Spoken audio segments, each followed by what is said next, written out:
Well, hello everyone, and welcome to this third day and last of this conference on sustainable and scalable mini-grid business models that is organized by the African School of Regulation, ASR, in collaboration with the African Development Bank, with the Africa Forum for Utility Regulators, for AMDA, the Association Africa Mini-Grid Developers Association, GAP, the Global Energy Alliance for the People and the Planet, and the International Renewable Agency, IRENA.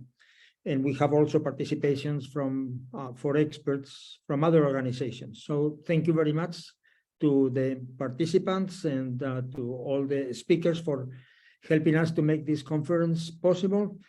Today is a special day. I will start myself with the kind of wrap up of what has been discussed during the last couple of days. And then we will have today two sessions. One is to highlight and to present new viewpoints on the outstanding regulatory business models and financial problems. And we have the speakers for that lined up. That will be a longer than usual session because we will have more speakers so that we could have a more comprehensive perspective on the problems. And then we will have a break. And after that, we will have the final panel on that we have called an action plan. So basically, what is next from what we have learned today? What is we can say on how to make progress? And there are 4 people in that panel, but I think that everybody will be invited to intervene, to send questions, comments, and maybe some of the speakers today can also participate in saying something. So I will start with my presentation. Give me a few seconds to share the screen, and we will start.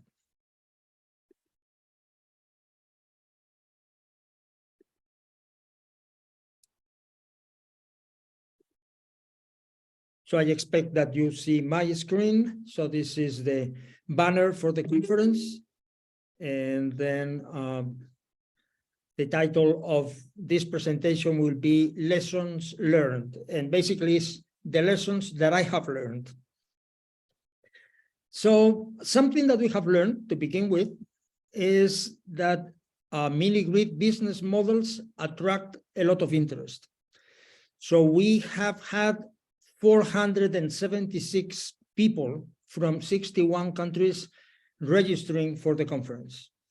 And we have the participation in the conference of 37 moderators and panelists, among the best experts in the field. I've been inviting the best people that I know, and I have been following the literature quite closely for the last maybe 10 or 15 years.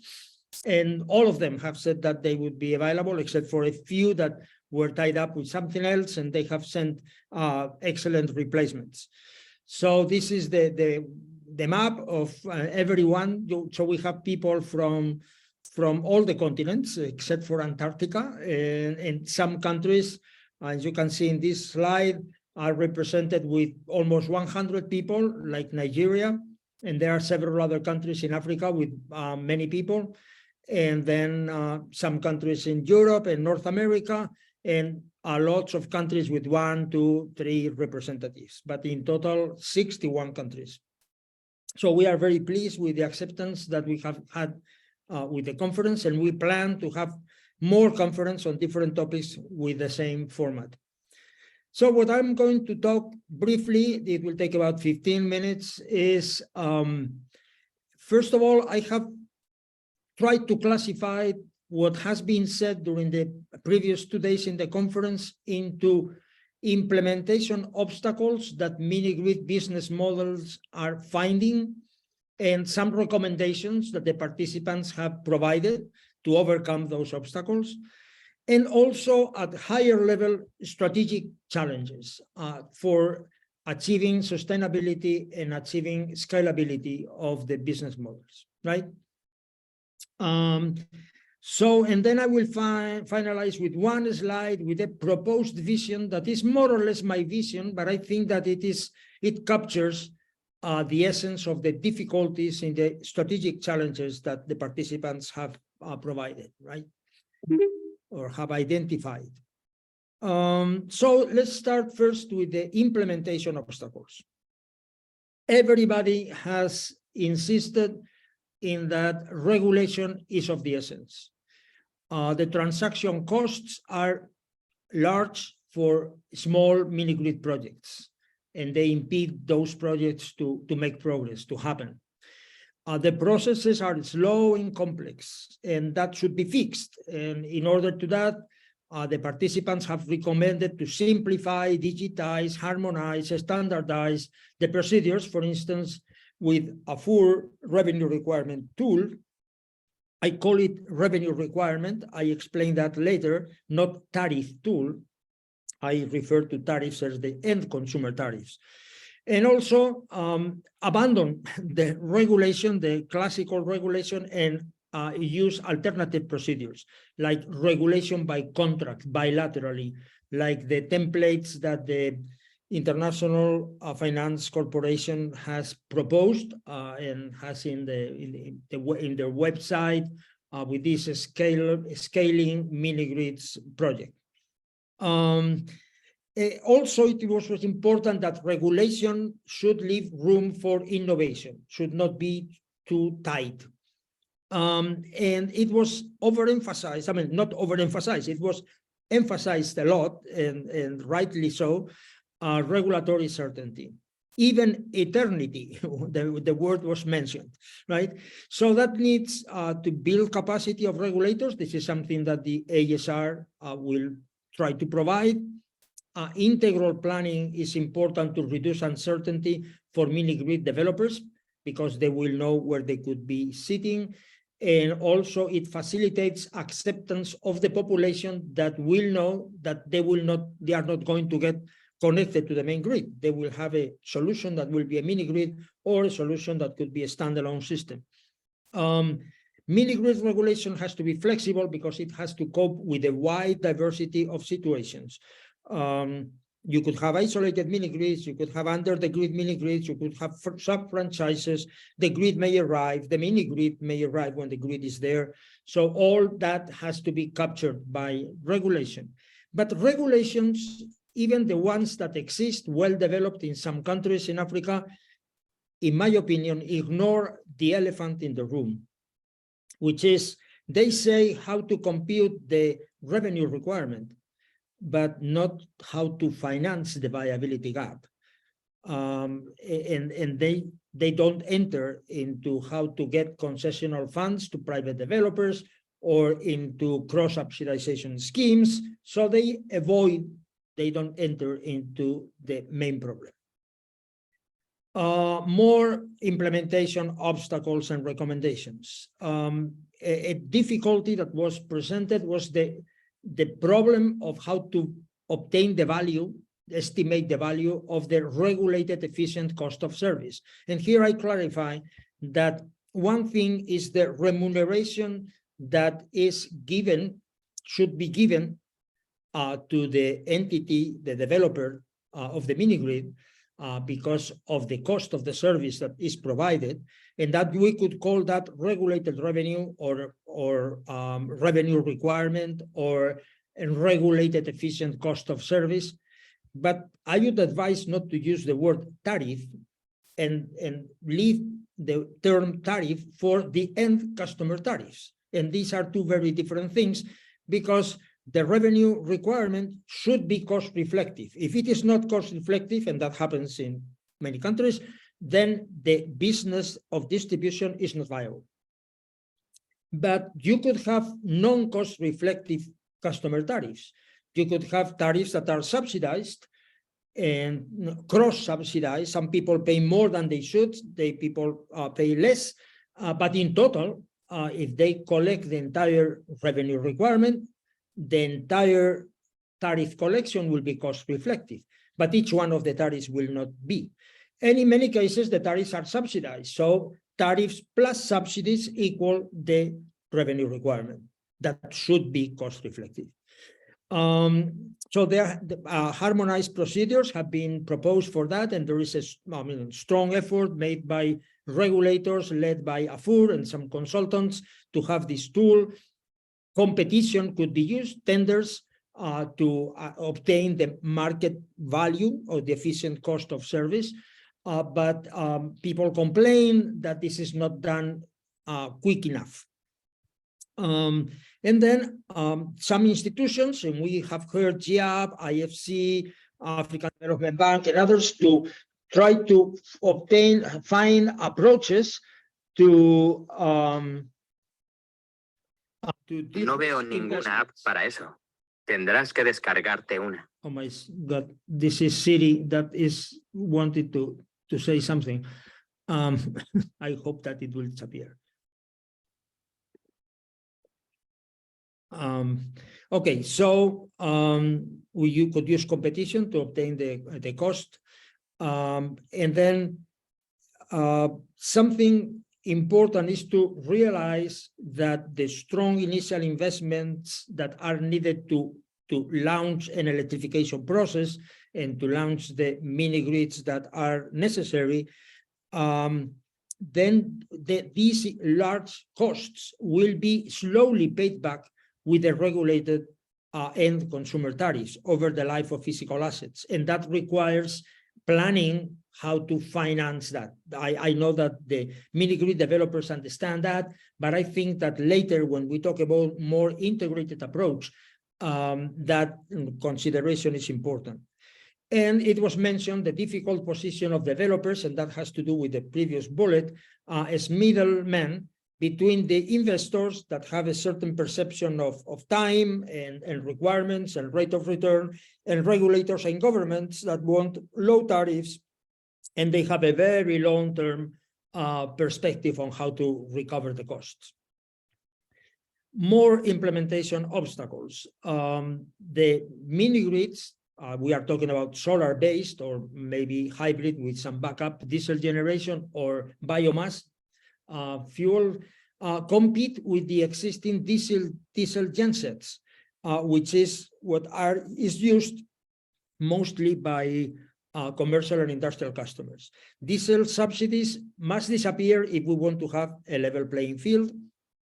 It was mentioned carbon credit support, but it was said that at the moment the volume is not considered to be relevant presently, so it doesn't change the situation. And it is important, the regulatory innovation that we see emerging. So for instance, particularly in Nigeria, because they are very innovative and open in regulation, we see sub-franchises that happen because they are exploiting synergies between mini-grids and the grid that is in the same place. So they are under the grid mini-grids, and we have seen examples of premium grids, the WUSE markets, Conexa, etc., taking advantage of different models exploiting those synergies. It is important to take advantage of the existing technologies and also to take care also of the and follow the technical standards, particularly, for instance, regarding eventual grid connection of the mini-grid. So the second part is the strategic challenges. And I will start with what I mentioned before about when bankability is tough, which is the case, and regulators and governments are too slow, then why not to jump to regulation by bilateral contracts? And these are the concessions for mini-grids that the IFC has been proposing. And several speakers said that concessions for mini-grids are essential if we want to make significant progress to achieve universal electricity access, because with these concessions, we could reach to all the people that are supposed to be supplied with a mini-grid, while waiting for governments and regulators to act quickly if that ever happens. These concessions for mini-grids will be bilateral agreements. Well, they are, because there are some, and they, of course, because of these bilateral agreements and not interference from regulators, governments, they will save time by avoiding this regulatory, let's call it, interference. They will enhance legal security if they are properly written, and that could make possible that flexible and risk-taking capital could be attracted. And then we will have a viable business model with investors that could provide funding, could provide technology, could provide management, and help to these business models to happen. Then the learning process should not be underestimated, because this is a new tool, and to apply that to different situations, although there is a very thorough template that the IFC has prepared, will take time. And yes, these standardization and templates that are provided can save time and make sure that no important item in the contract is forgotten. So more things is that it was a lot of interventions about that the product may not be the product of the mini-grid, the electricity, the connection, but the services that are enabled by electricity. In particular, because most of the demand of mini-grids is from C&I customers. Therefore, it could make sense to move towards a more bundled models with synergies with other sectors, such as water, ice, irrigation, telecommunications, health, schools, etc. And that creates, on the one side, additional business opportunities and could make the mini-grid business to be more viable financially, but also creates challenges, regulatory challenges, because I've been a regulator and I teach regulation. And then, at least in Europe, it is very clear to separate what is a monopoly and should be regulated and what it is commercial and it is competitive and should not be. And we separate between the distribution, wires, transformers, etc., and meters, and the commercial part, which is retailing. And those businesses are separated, and regulators may have that in mind. So if we add to the business of distribution the business of all these other things, irrigation, telecommunication, drinking water, health, etc., that could provide additional cash, but also create some commercial risk, then regulators may be uneasy, and some analysis is required to take that into consideration. It was said that governments now, because of the emergency of the times, because of the pressure to provide electricity to everybody, may be more receptive to new ideas, and therefore maybe the parties, the developers, should forget about or focus more on actors that don't take too long to act. And also it was commented the convenience of partnering in finding actionable solutions. So creating platforms to share ideas about business models. There was a lot of discussion on the end consumer tariffs. One idea that was discussed is to use the same tariffs for customers connected to the main grid and customers in mini-grids. That would be consistent with the current practice in basically every country in the world, that the same tariff applies to rural customers and to urban customers. So why not to microgrid customers that have a similar quality of service and could do basically the same things with electricity? Of course, that could result in a large viability gap, because typically the cost of mini-grids, even if it is the least cost solution in many cases, is higher than the average cost of providing service for the people that are connected to the grid, because they have a large urban component. So that is a clear difficulty. But we have to take into account also that the current tariffs have not only cross subsidies, but many of them are really subsidized. and therefore that creates an uneven playing field regarding the mini grids that would have to cater to the customers that are the poorest in the country, and they will have to pay the highest tariffs, non-subsidized, while the others, the people connected to the main grid, are subsidized. So this is a situation that I would say that is untenable. It was commented that sometimes there are subsidies, blanket subsidies to everyone that consumes less than something or is connected in rural areas, etc., etc. And these are, in many cases, unnecessary subsidies. They go to people that could afford to pay the full tariff. And therefore, that could provide some additional funding if the subsidies are targeted to the people who really need them, and that money could be used for subsidizing the ones in mini grids that need that. And that leads to what I call an elephant in the living room. And I'm going to talk about two elephants. The first one is the need for subsidies and how to finance them. So let's start with the need. The need has been well established. Everybody said that subsidies are needed, not for all the mini grids.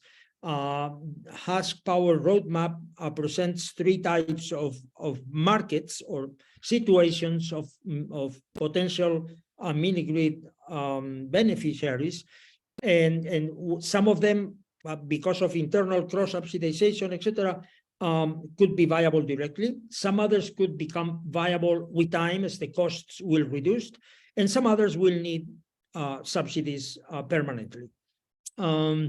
So there is business out there, and that will grow if the cost could be reduced. That will help in scalability with economies of scale if there are more mini grids being deployed, with a higher utilization rate that could be done by combining residential and productive uses, with technological innovation, and adding, as I said before, other services that could provide additional income.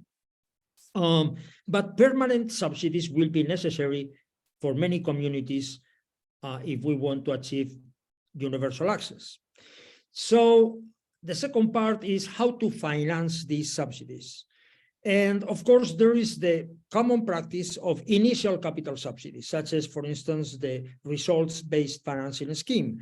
This is fast, this is simple to implement, but the model does not have built-in real sustainability, because this is a program that launches a mini grid and leaves to its own devices in the future. And well, if there are more investments will be needed, replacement of assets, more people connecting, then what happens? How is this sustainable in the future, right? It was mentioned sometimes OPEX subsidies, separating OPEX from CAPEX. And well, my personal opinion is, why not to talk about total costs? So the mini grid needs to pay operation, maintenance, and additional investments. So if they need subsidies, and they will need them, so, well, it is for the whole thing, it's for TOTEX.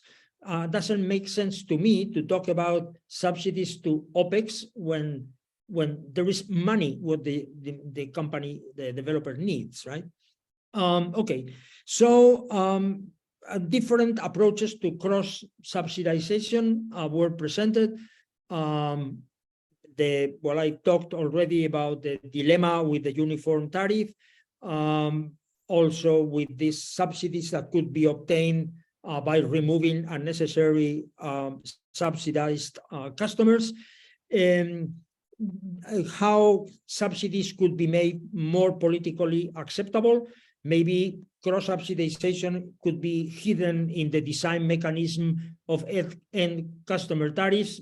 The regulators will know how they have computed the tariffs. This is not accessible to the population, so nobody would complain. This is actually what happens everywhere in the world with the cross-subsidization between rural and urban. Another interesting idea was why not to have some public entity, could be the Rural Electrification Agency, although most of them are not very executive or powerful, but some public entity that could channel all the sources from development partners, from the government, to create like a uniform channel for subsidies, not only to mini-grids, to standalone systems and to grid extension.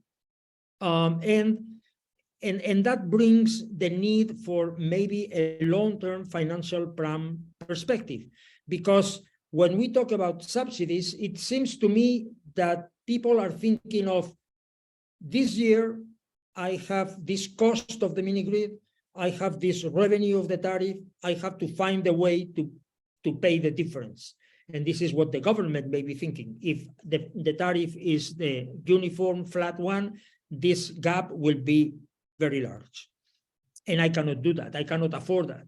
But if we think of how things are financed, it is possible to borrow money, concessional money, for instance, and of course help with some grants. Grants always help, and cover that subsidy and return the subsidy later.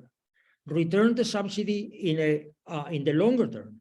And you could have a concessional loan with some grace period, with low interest rate. You will have more customers, you will have more revenues, people will increase their economic standing, they will be better off, and they will be able to pay higher tariffs. So we need a long-term financial plan perspective. We should not be thinking of the subsidies as something immediate that has to be paid with the cash that the government typically does not have. The elephant number 2 is exactly this, the necessary integrated governmental perspective. So at the conference, we have focused mostly on how to make medium-sized projects viable, but not how to make an entire national electrification plan viable, because we were talking about mini-grids.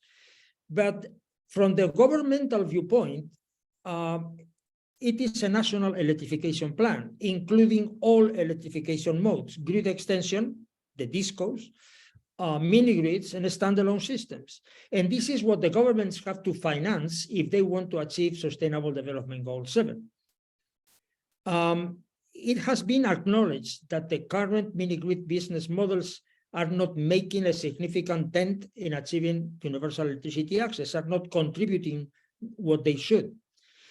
And it was also talked about maybe a regulatory platform for governments that, and this is my opinion, should include all electrification modes and a comprehensive long-term financial plan, including all electrification modes and looking, 15, 20 years into the future.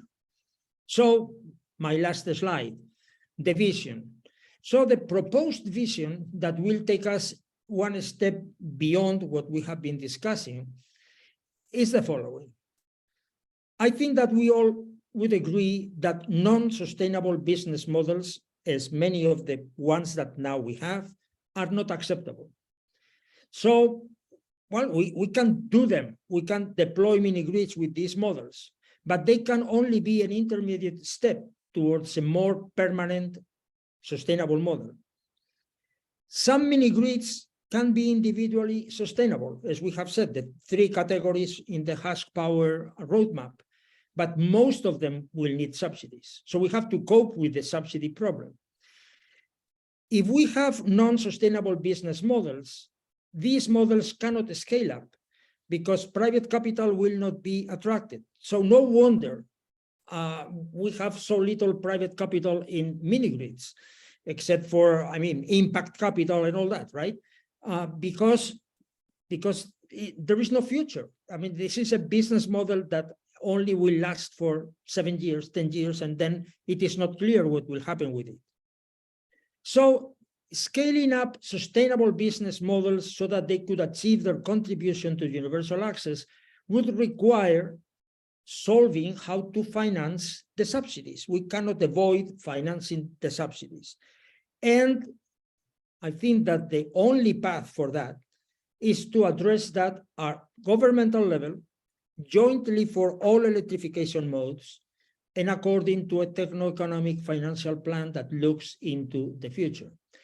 I have uploaded in the website of the conference the report that a few months ago I prepared for Uganda, presenting a financial plan, business models to achieve electrification by 2030 and pay back the cost by 2040, with a detailed financial plan with numbers that are in the report, showing that if you have political will and you have development partners that are willing to do that, and I talked with the development partners to prepare the report, and they were willing to collaborate in this way, then it is possible to, together, the three electrification modes, achieve electrification, and then provide the subsidies that the mini-grids that need subsidies require. So with that, I finished my presentation. So this is the program, day 1, day 2, and today, as I said before, we will have a session to highlight, to go back over the regulatory business models and financial issues. And apologies for having taken that long, but I think that you have still plenty of time for that discussion, and then we could have a break and a conversation of the action plan. Thank you very much, and I will stop sharing, and I pass the floor to Gita Benat-Rashik. Thanks, Ignacio, and well done for the pronunciation. So my name is Rita Benat-Rashik, and I'll be moderating panel 6, which is the penultimate panel of the conference on outstanding regulatory, business, and financial issues. So I am an investment officer at the IFC, and I've worked on as part of the core team that created the Scaling Minigrid program. So really well versed in concession agreements and risk mitigation tools, more particularly. So we have the pleasure of having a very diverse panels with 6 panelists that come from different backgrounds, representing government officials, representing academics, as well as technical experts and the private sector. So I'll start by introducing our panel, and ladies first. So Sanjana Srivastav, who is an energy economist for the State Fragility Initiative at the International Growth Center, London Hub. Hi, Sanjana. So we have on the regulator side, Daniel Kipto, Director General of Kenya's energy regulator, EPRA. Daniel, you're with us. I'm not sure I can see you.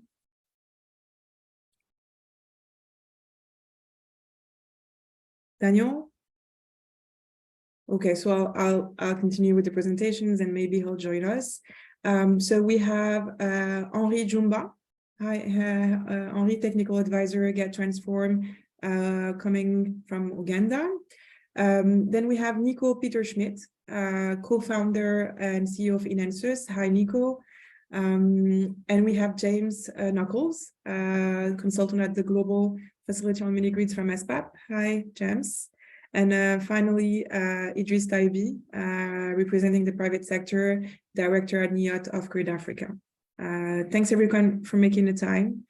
And I'd like to open the discussion by building on what Ignacio has said about, his takeaway from the day 1 and day 2, and get a sense of, what you think are basically the outstanding issues from a regulatory perspective, business perspective, and financial perspective on, developing sustainable mini-grids. And maybe I'll start with Sanjana, keeping the same order as the one that we had for presentations. Great, thank you so much, Gita, and a big thank you to Ignacio for organizing this very insightful and informative conference. So like Gita said, my name is Sanjana Srivastav. I'm an energy economist working at the International Growth Center based at the London School of Economics. For those of you who might not be aware of kind of the work that the IGC does, I might just take a moment to provide some background information. So the IGC is essentially a research center that operates in partnership between the London School of Economics and the University of Oxford. We aim to promote sustainable and inclusive growth in developing countries through demand-led policy advice based on frontier research. And we work closely with governments and non-state partners in a range of countries across Africa, South Asia, and the Middle East. So I work within the State Fragility Initiative, where my work focuses on scaling energy access in fragile and conflict-affected settings. This work stream has been supported by the Rockefeller Foundation with the objective of supporting fragile state policymakers and key stakeholders on progressing DRE policy and regulatory reform in these challenging fragile contexts. So just a bit of background, if you'd like to learn more about the work that we do at the IGC, please feel free to get in touch. Now, kind of addressing the question and key takeaways from the previous days and challenges, I'd like to just start off by saying that there have been so many interesting viewpoints, experiences, and recommendations that have been shared over the course of the last 2 days. I'm going to focus on maybe 4 key things that stood out to me around the topics of access to finance, regulatory frameworks, the value of structuring programs around productive use, and the importance of partnerships and knowledge sharing. So there might be a little bit of overlap with what Ignacio has already said, but just to kind of emphasize that this is what I view as key takeaways for me personally. So firstly, around access to finance, we know that we need capital and we know that financial capital is critical to bridging the funding viability gap, which is essential to achieving scale. I think we need more innovative financing models and de-risking investments and tools in order to make projects more commercially viable and attract private sector capital. I think, the use of de-risking instruments is particularly relevant within the context of fragility, which is the work that I'm doing, because I think a lot of the risks that have been brought up in the previous panels are intensified when you look at the fragility context. So this ranges from currency risk, political risk, security risks, etc., to name a few. And I think these de-risking tools such as guarantees, political risk insurance, local currency lending, and blended finance approaches could be particularly relevant in this context. Also, just to address the elephant in the room that Ignacio mentioned about subsidies. So my view is that, again, I agree that subsidies are essential and they are needed, especially in achieving last mile rural electrification. I think that they need to be well designed and targeted, and maybe even have a clear exit strategy pegged to a specific timeline or milestone in markets that can then go on to be commercially viable. But I think a successful subsidy program should be designed with a focus on sustainability from the onset. I think what we've noticed in the research is that programs for DRE have often employed short-term subsidies to address very long-term challenges, and this has resulted in them not being sufficiently sustainable or scalable. The second thing that I would like to highlight is just on the idea of regulatory reform and policy. So I think just reiterating the importance of designing a regulatory framework that are consistent, stable, and implementable. I think this was emphasized a lot in the sessions that we had yesterday, because continued changes to regulation generate uncertainty. This could create delays, and ultimately this could drive down investments. So I think some of the recommendations to kind of address this was regulation by contract, and then also the use of digitalizations of regulatory processes, whether that be through remote approval, for example, and oversight. But yeah, I think ultimately continuity in regulatory processes is needed to create a stable framework for developers to operate in. And just quickly, the third point that I want to emphasize is the importance of structuring programs around productive use. This is a key element in the work that we're doing at the IGC. We believe that productive use is imperative to unlocking socioeconomic development and can go on to incentivize governments and private sector engagement within this sector more broadly. I think these interventions should change the socioeconomic status of communities and improve their overall standards of living, which can then also feed into the long-term viability of these mini-grid projects. And lastly, I think more of a general point, but I think the value of strong partnerships and collaboration cannot be understated. I think there is a need for knowledge sharing platforms and communities of practice to facilitate cross-sector learning, sharing country experiences and key lessons that can be learned. So I think I'll stop there. Thank you. Thank you very much, Sanjana. I wonder whether Daniel has been able to join us. No. Okay, so I move maybe to Henry. Maybe if you can give us your perspective on the last few days and key takeaways.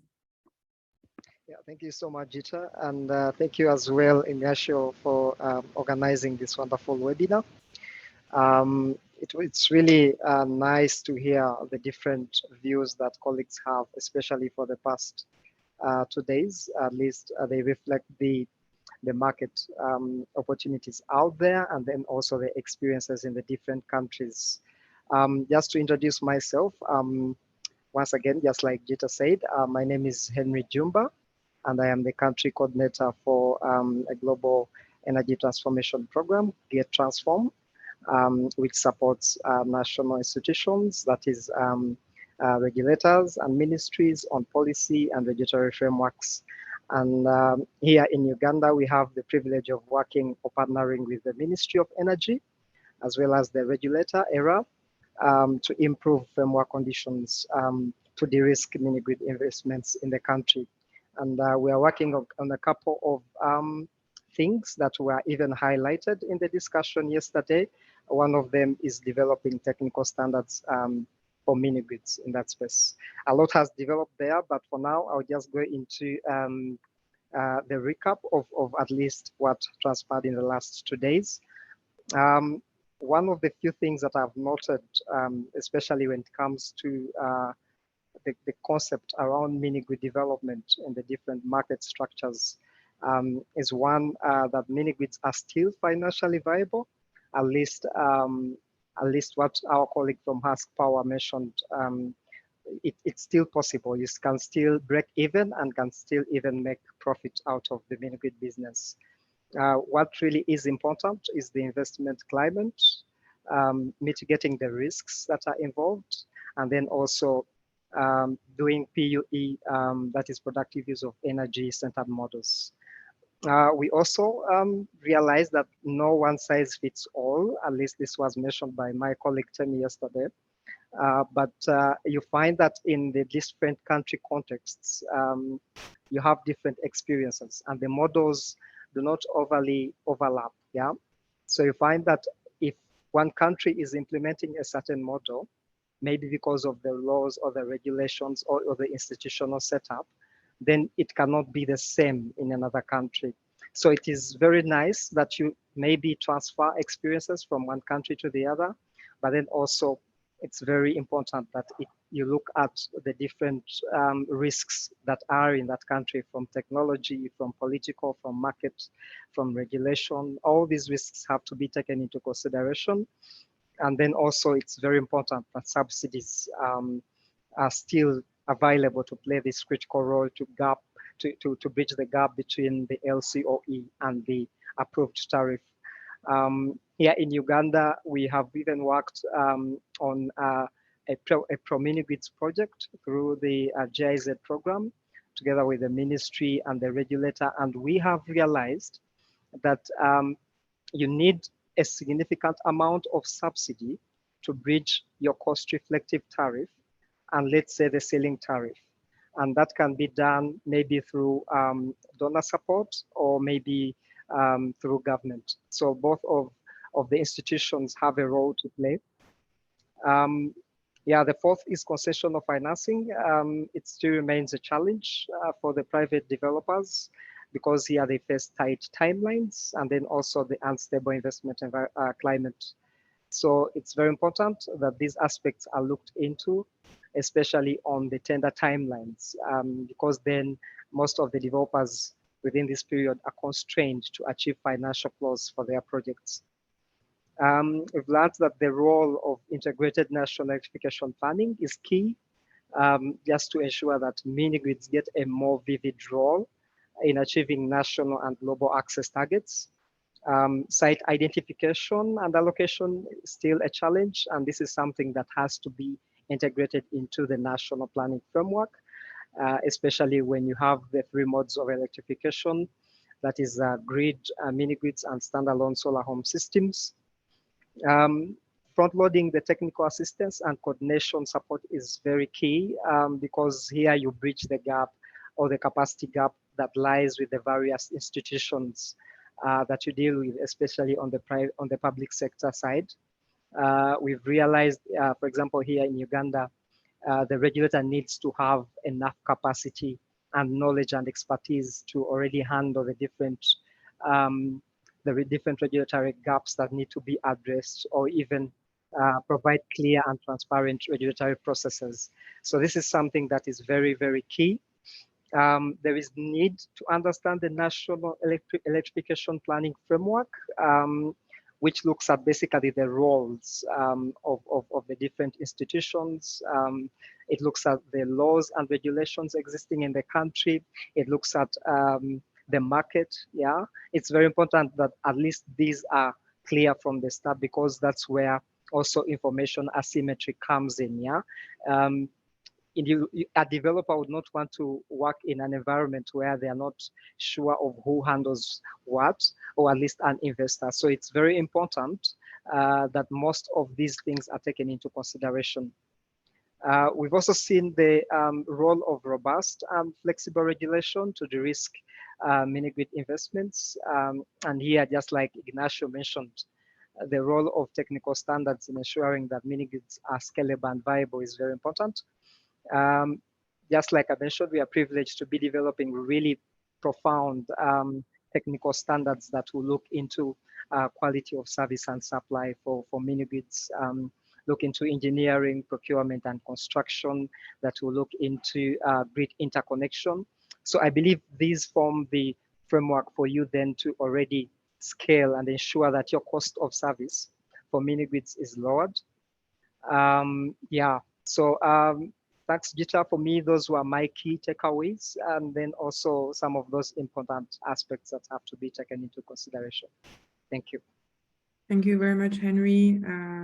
You touched on a lot of really good points that have been as well talked about by Ignacio, and I'll move to Nico. If you could give me us your sense as well on key takeaways. Yeah, thank you, Gita. Well, I'm talking today as Gita already introduced, the CEO of Inensus, which is a consulting company with roughly 30 staff, purely focusing on the mini-grid space. We have some 17 years of experience co-developing regulation, funding programs, and the like in Nigeria, Sierra Leone, Ethiopia, Mozambique, Togo, DRC, Zambia, Myanmar, Bangladesh, and the like. Besides, we regularly also conduct technical due diligences, publish knowledge pieces about the mini-grid sector, and support the mini-grid companies in improving their operations.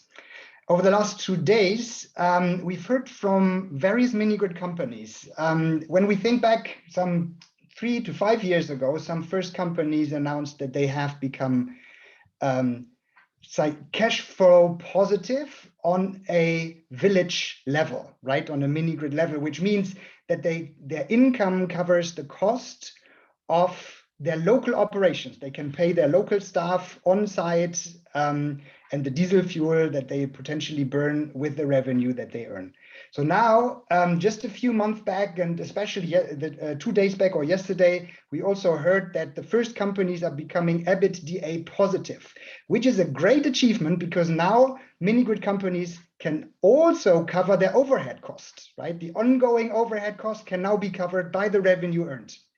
So now if we progress with more innovative business models, with more scale, I'm pretty sure that we will move to the stage where finally also loans can be repaid, and where investors can also get some return on their investment, right? And this is what we're looking for, just to clarify where we're currently at and what we still have to do.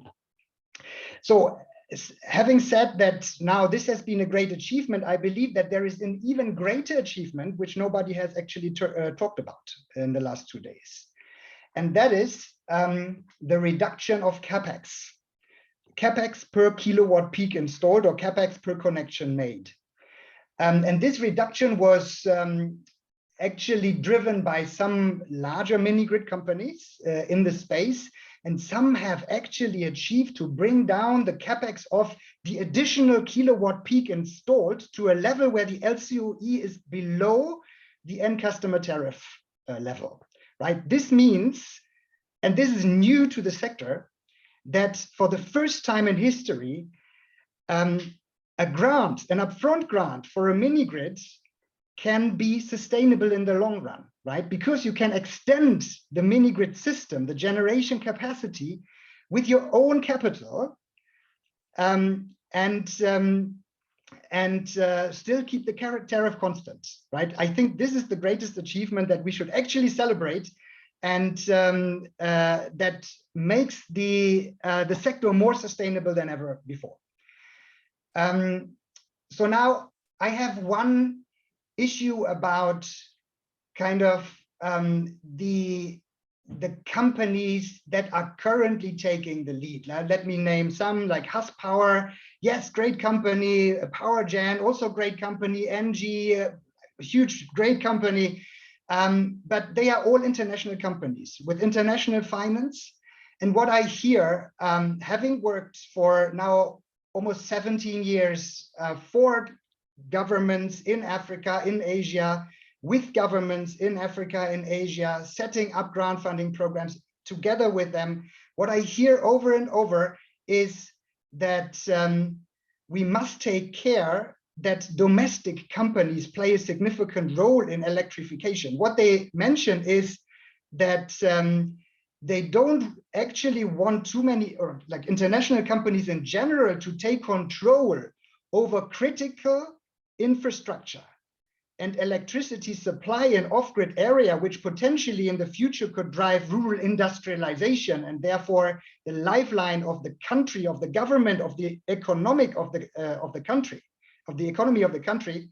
That from many governments' perspective should not be in the hand of international companies. So that is something we should consider when we build regulation, when we build help building policy or structure grant funding instruments. This doesn't mean that these companies I just mentioned don't have a role to play. Quite the opposite, right? But let's not forget the small companies in Nigeria, the Haven Hills, the Niotropical Technologies, and these kind of companies that are running their business with mainly domestic capital and with an African leadership. So that is one aspect. And the last aspect that I would like to address here is we have a lot discussed, especially today, we had discussed concessions, right? Concessions, like we had been trying as Inensus, we have been trying to implement concessions for quite some time. The problem with concessions is that governments fix like commercial aspects for a very long period of time. And if you look at concessions that are existing in Senegal, for example, or in Uganda, you will see that these are not as long-term as they are supposed to be. And that is because the governments are afraid of long-term commitments, especially when the tariff, the end customer tariff in mini-grids is higher than in the main grids. The government will not be willing to actually commit to a long-term concession agreement. That's at least my experience. There may be exemptions, and governments with a rather, let's say, weaker political position, right? Or governments in countries that have more conflicts tend to be open or to more open to concession agreements than in countries that have a very strong, long-lasting kind of political system in place. But that is just to trigger the further discussion. And with that, I would like to hand over to you, Gita. Thank you. Thank you so much, Nico, for this really relevant points. Moving on to James. Hi, James. Hi, Gita. Thank you also to Ignacio and the organizers and everyone on the panel. It's a pleasure to be virtually with you today. I just wanted to pick up on and sort of amplify 5 elements I think that came through from Ignacio's presentation, but maybe also from the other days of the other 2 days of the conference. So the first one is around regulations. I think the unsung hero are the processes behind regulations. So the regulatory office work that regulators and their staff do is often overlooked. And unfortunately, there's often a big gulf, a big gap between the regulations on the paper and how they're implemented and how they're enacted. And so I just wanted to amplify the point that, regulatory processes and the office work of actually being a regulator and approving licenses and reviewing tariffs and engaging with the private sector and also, receiving and reviewing complaints from customers. I mean, all these day-to-day operational things, I think, are critically important, and they can be roadblocks or they can be market enablers. And so giving them the attention that they deserve is important. On the government side, so sticking with the government aspect here, I think something that we've seen just looking across the World Bank's portfolio is it makes such a difference if you have a strong champion for mini-grids in the government, whether it is the regulator or maybe the Rural Electrification Agency or the ministry, the line ministry in charge of energy or electricity. If you have a strong champion, it can really open doors and help the market accelerate. And they can be not just a partner for development finance institutions like the World Bank, but also for the private sector, right? They can really help catalyze the market. And conversely, if you don't have that, if you don't have a champion, or if you if there's quite some uncertainty, then that can be a roadblock to scaling up the mini-grid deployments. On the technical side, I think what we've seen and certainly represented by the leading mini-grid companies is that we've moved beyond developing mini-grids one project at a time, and now we've officially moved into the portfolio phase, right? So this is where mini-grid companies are planning portfolios of mini-grids at a time, and designing subsidy programs and just national mini-grid programs that facilitate that portfolio approach, I think, is critically important if we're to achieve the speed and scale that mini-grids need to reach in order to play their part in SDG 7.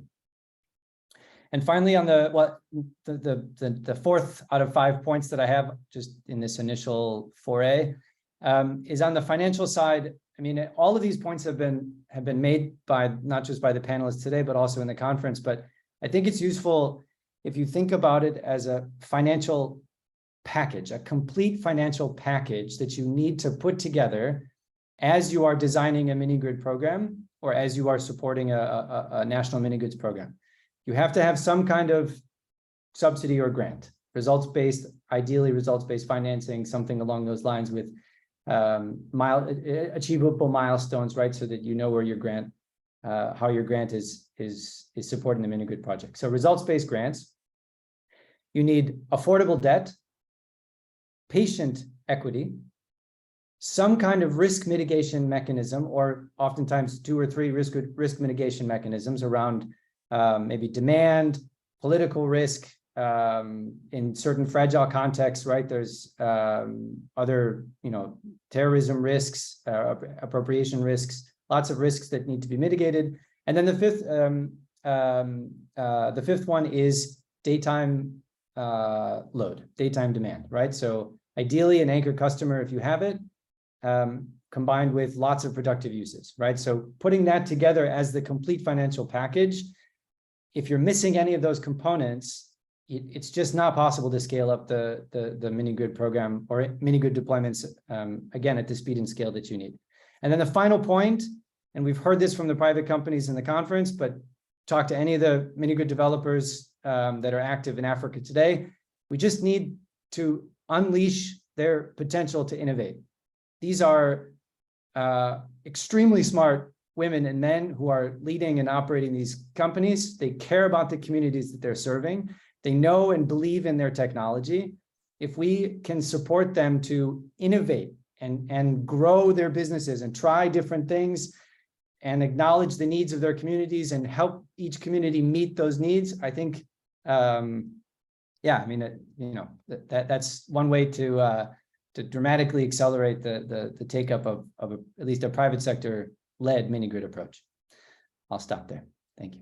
Thank you so much, James. I cannot agree more with you. And your last 2 points are the perfect segue to introducing Idris, who represents the private sector and brings all this together. Hi, Idris. Hi, Gita. Thank you, and thank you to Ignacio for organizing this conference. So my name is Idris Tayebi. I'm the director of the NEOT of Grid Africa platform, which is actually one of the few, I would say, private investors already present in the market. So far, during the last 5 years, we've deployed 30 million euros of equity in solar home system companies and mini-grids. This represents around 80 million euros of capex, out of which a little bit less than half has been in mini-grids. We are present in Uganda, Benin, Sierra Leone, and Nigeria through mini-grid companies that we finance through a pretty innovative structure, which is the asset co approach. Basically, it's an off-balance sheet solution for developers. I think that we took some risks compared to what infrastructures funds normally do. I mean, the shareholders of NEOT of Grid Africa are Meridiam, which is a large infrastructure fund. They normally invest in airports, ports, highways, and EDF, which is a French utility. So they are not used to take the type of risk that we are taking today. And that's the reason why the amount of capital that we have been deploying over the last years is pretty limited. But we thought that it was actually an important opportunity for us to go in the market early stage, because we believe that the scale up is close. And all the discussions we had over the last couple of days seems to be indicated that we are actually going in the right direction. That's actually what we think. So just jumping to my key takeaways, maybe with an investor perspective, I would say that first of all, what we think the market is trying to structure is a regulation for an infrastructure market. So that's basically the reason why we are here. It means a lot of things, including a very long-term vision of the deployment of this market. And what it takes, it can be a couple of years for adjustments. We think that the last 5 to 10 years have been actually a proof of concept, I would say, of the market. We've learned as well as investor. We did mistakes. The return is not there, but actually we were prepared for that. So we are not VC capitalists. We are not seed investors. We are infrastructure funds. So we actually are operating now 62 mini-grids, and our ambitions are to deploy around 100 mini-grids in each of the countries where we already are, because we think that the market is close to be ready for that. We are working with some developers that we would like to keep working with, and they are building pipelines for us, basically. So I think that this long-term vision and the ongoing organization of the market is something that is pretty normal.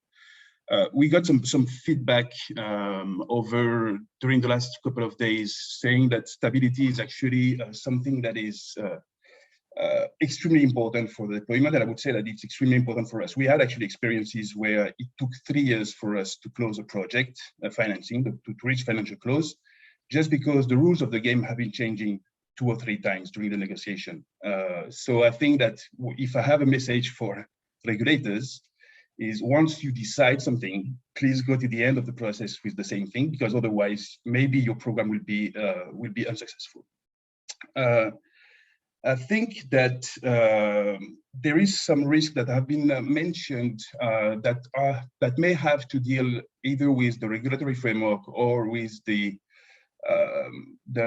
grant programs that are put in place by donors and DFIs, which are extremely important for us, because actually we tried to close several projects in 2022, and 2022, as you know, has been a very special year in terms of volatility of the market. So for example, when we say that there is a long-term trend in the CapEx evolution, I mean, the costs are decreasing, that's something that is very clear.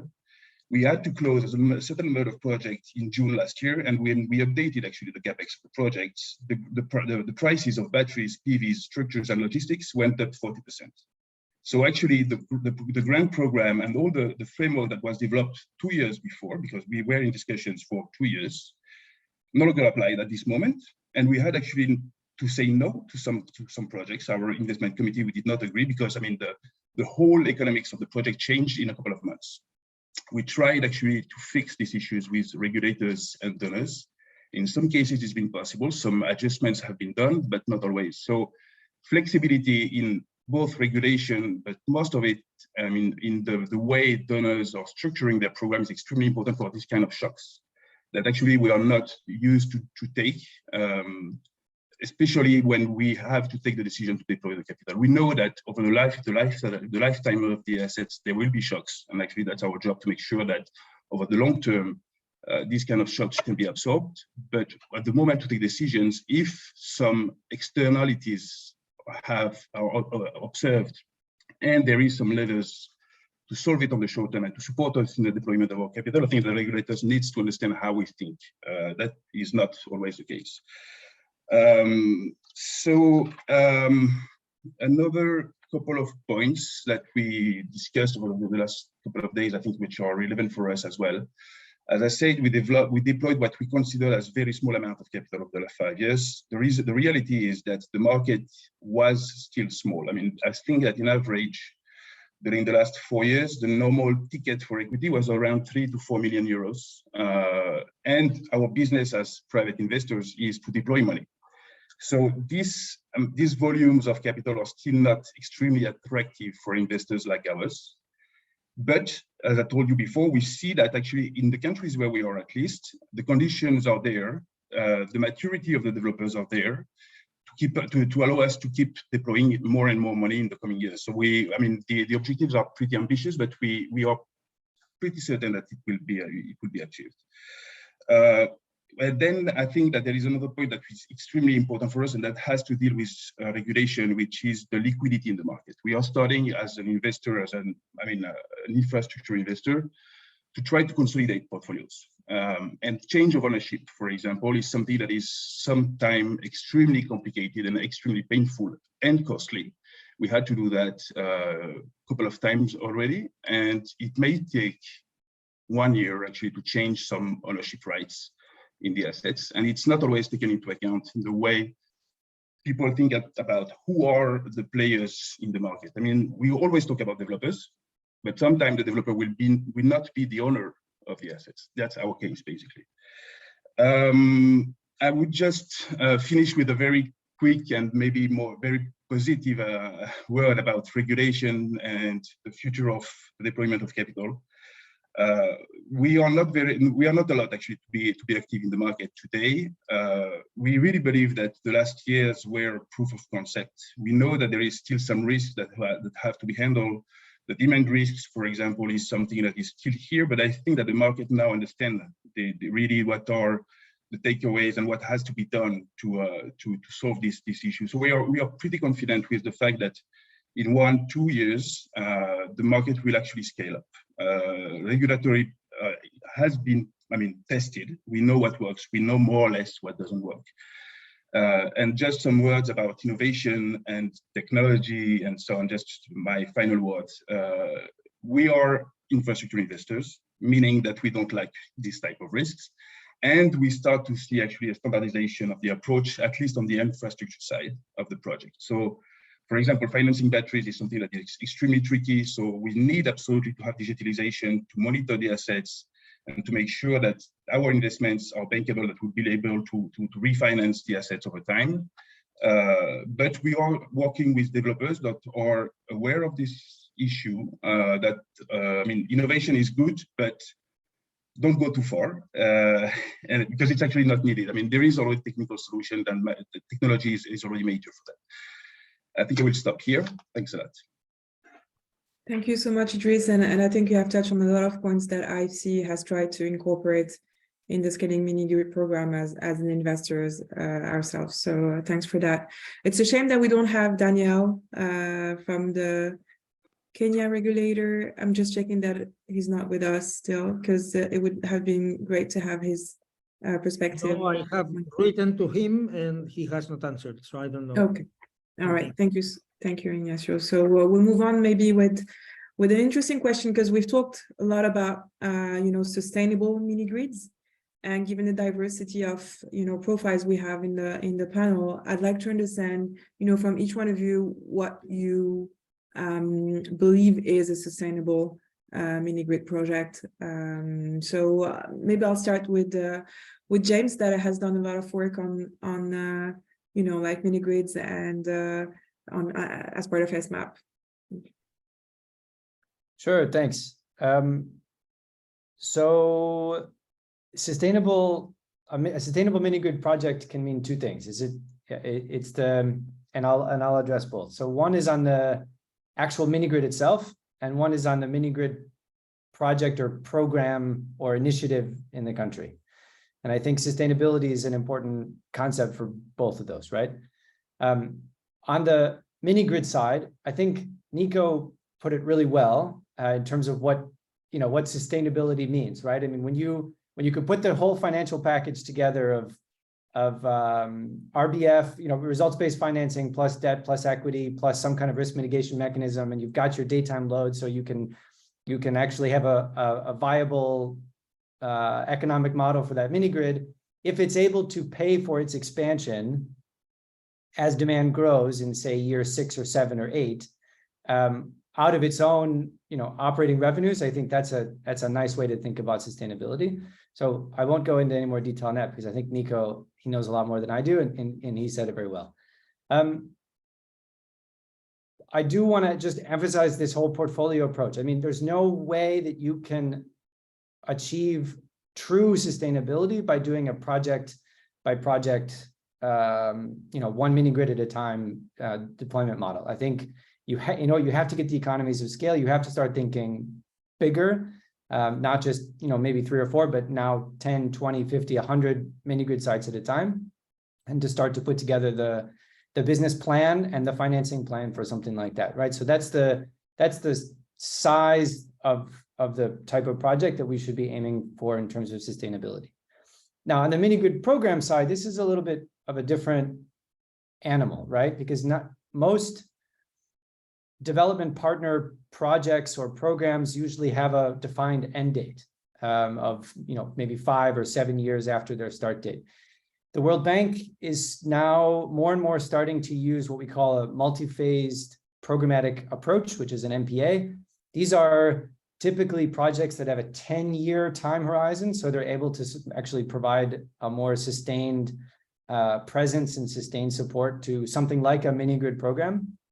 But even still, that has sort of a defined end date. And so for me, it really comes back to the strong champion and the strong institutional framework that is supporting and driving the mini grid development in the country, because that's going to help ensure continuity and coordination across the different projects that are happening. And so sustainability for me, in terms of a mini grid program, is all about ensuring that it has some kind of a strong owner, a strong champion at the government level who can coordinate and ensure that there's continuity of support over time. Thanks, James. And maybe I'll turn on to Nico then to build on what you have said and what he previously mentioned about LCOE and what he thinks is a sustainable mini grid. You're on mute, Nico. You're on mute. Sorry, can you hear me now? Yeah. Good. Let me link to James quickly. I believe the champions in the governments are now popping up in every country as they are seeing that in other countries, mini grids can make a difference, right? And I don't think we need to worry about champions too much anymore, because they will, like, as soon as there is private sector interest, there is money somehow that can be channeled into the country, then these champions will also be there, right? It's like, the question is, do we first need a champion before the money comes, and then the money places the condition of having the framework, or is it the other way around? I believe it's rather the other way around. But anyway, this is kind of like specific to the respective country. To the LCOE question, I believe that, yeah, as we already said, like LCOE is the main indicator that indicates profitability of a mini-grid company. And well, this is to a large extent determined also by ARPUs, like average revenue per user. So, and this ARPU is nowadays being considered as electricity or revenue from electricity sales. So now, with more innovative business models, mini-grid companies are going beyond just selling electricity, but also like generating revenue through other means. For example, through carbon credit, as we already heard. Usage of surplus electricity for cloud computing, for example, which mitigates the demand risk also. Then the appliance or machine sales to customers over using deferred payment schemes and so on. Then internet provision, e-mobility services, clean water provision, and then like the whole subject of rural industrialization, which we as Inensus promote a lot. So now the challenge is that as soon as mini-grid companies become more innovative, they meet a lot of resistance from financiers. Because as soon as you combine revenue streams, if you bundle revenue streams from various sources, they say, oh, this increases risk. This is basically a risk clustering. So, and this is kind of a no-go for many investors. And I would like to hear from Idris later what you think about this, because like I believe there's so much opportunity in rural industrialization, like thinking beyond productive use. Yeah, like when we say productive use means you basically deliver machines and appliances to users inside the community. You may pre-finance and they pay over using a deferred payment scheme, but that's it, right? When we think about rural industrialization, we basically use the mini-grid company's specific expertise in management, which is usually lacking in rural communities. And this is usually the only thing. The management capacity is the only thing that is lacking in rural communities to really make good use of the excellent natural resources and the good labor and the good understanding of the natural resources that they have inside their community and turn them into revenue for the community. And this, I believe, is an opportunity for mini-grid companies to tap into a revenue stream that is much larger than the electricity sales revenue, but which requires reliable electricity on site. And therefore, we consider the mini-grids the key to unlock the market for rural industrialization. And yeah, back to you, Gita. You muted. Okay, there's such a great complementarity between the panelists that you don't need a moderator anymore, because I'm moving straight to Idris to answer your question. So yeah, that's actually a very interesting question. So I think that I will first give my answers on the sustainability model that to your question, and then I will answer to Nico. So I think that the link you'll see is pretty automatic. Initially, when we think as investors about the mini-grids, we see it as infrastructures, as I told you. So the idea is that we have the backbone for rural areas development. And as an investor, we just invest in infrastructure. That's the normal way to act. Our experience showed that actually the success of this infrastructure needs an ecosystem development. And what we see is that actually the communities where we are investing are actually trapped. I mean, there is a poverty trap in this area. So if you don't give access, I mean, if you don't have the trigger that allows this early development of the demand, the mini-grid will never work. And I'm here in Sierra Leone actually specifically working on that, because we have actually to finance, for example, appliances. We don't want to, to provide free money. We have actually the possibility, some pockets available to finance appliances and so on. But that's not what we want to do. So we are buying basically renting freezers and this kind of stuff. And we are, on the other hand, investors in green mobility in Europe. And so we are working on solutions actually to finance green mobility in the mini-grids as well. So it's a bit tricky. There is a lot of technical issues and so on. But we are actually pushing a little bit towards this risk diversification, because I would say that at this stage, the level of risk that we have with a low demand are a lot higher than the risk we can take if we multiply the sources of revenues. So we prefer actually to multiply the risks, because at this stage, if we don't do anything, and we can just close the business of the mini grid. So we have actually to take this type of risk, otherwise it will never work. So that's, I think, my first. I had some other points about the. I mean, it's all about that. I think that's the sustainable mini grid is basically the backbone of the rural development. And the last thing is, for me, a sustainable mini grid has a business model, a team, and a general environment that can survive long-term turmoils, because the payback for these assets is more than 10 years for now. So, I mean, we need to find companies that will survive, and environment that can actually sustain this type of infrastructure over time, even if there is some external shocks, as I mentioned before, that will happen. Back to you. Thanks, Idris. And I'll move to Henry, maybe just based on the work that you've done with regulators, and because we don't have a representative from the regulator, but how do you see, and how do you think regulators see a sustainable mini grid as well? Thank you so much, Gina.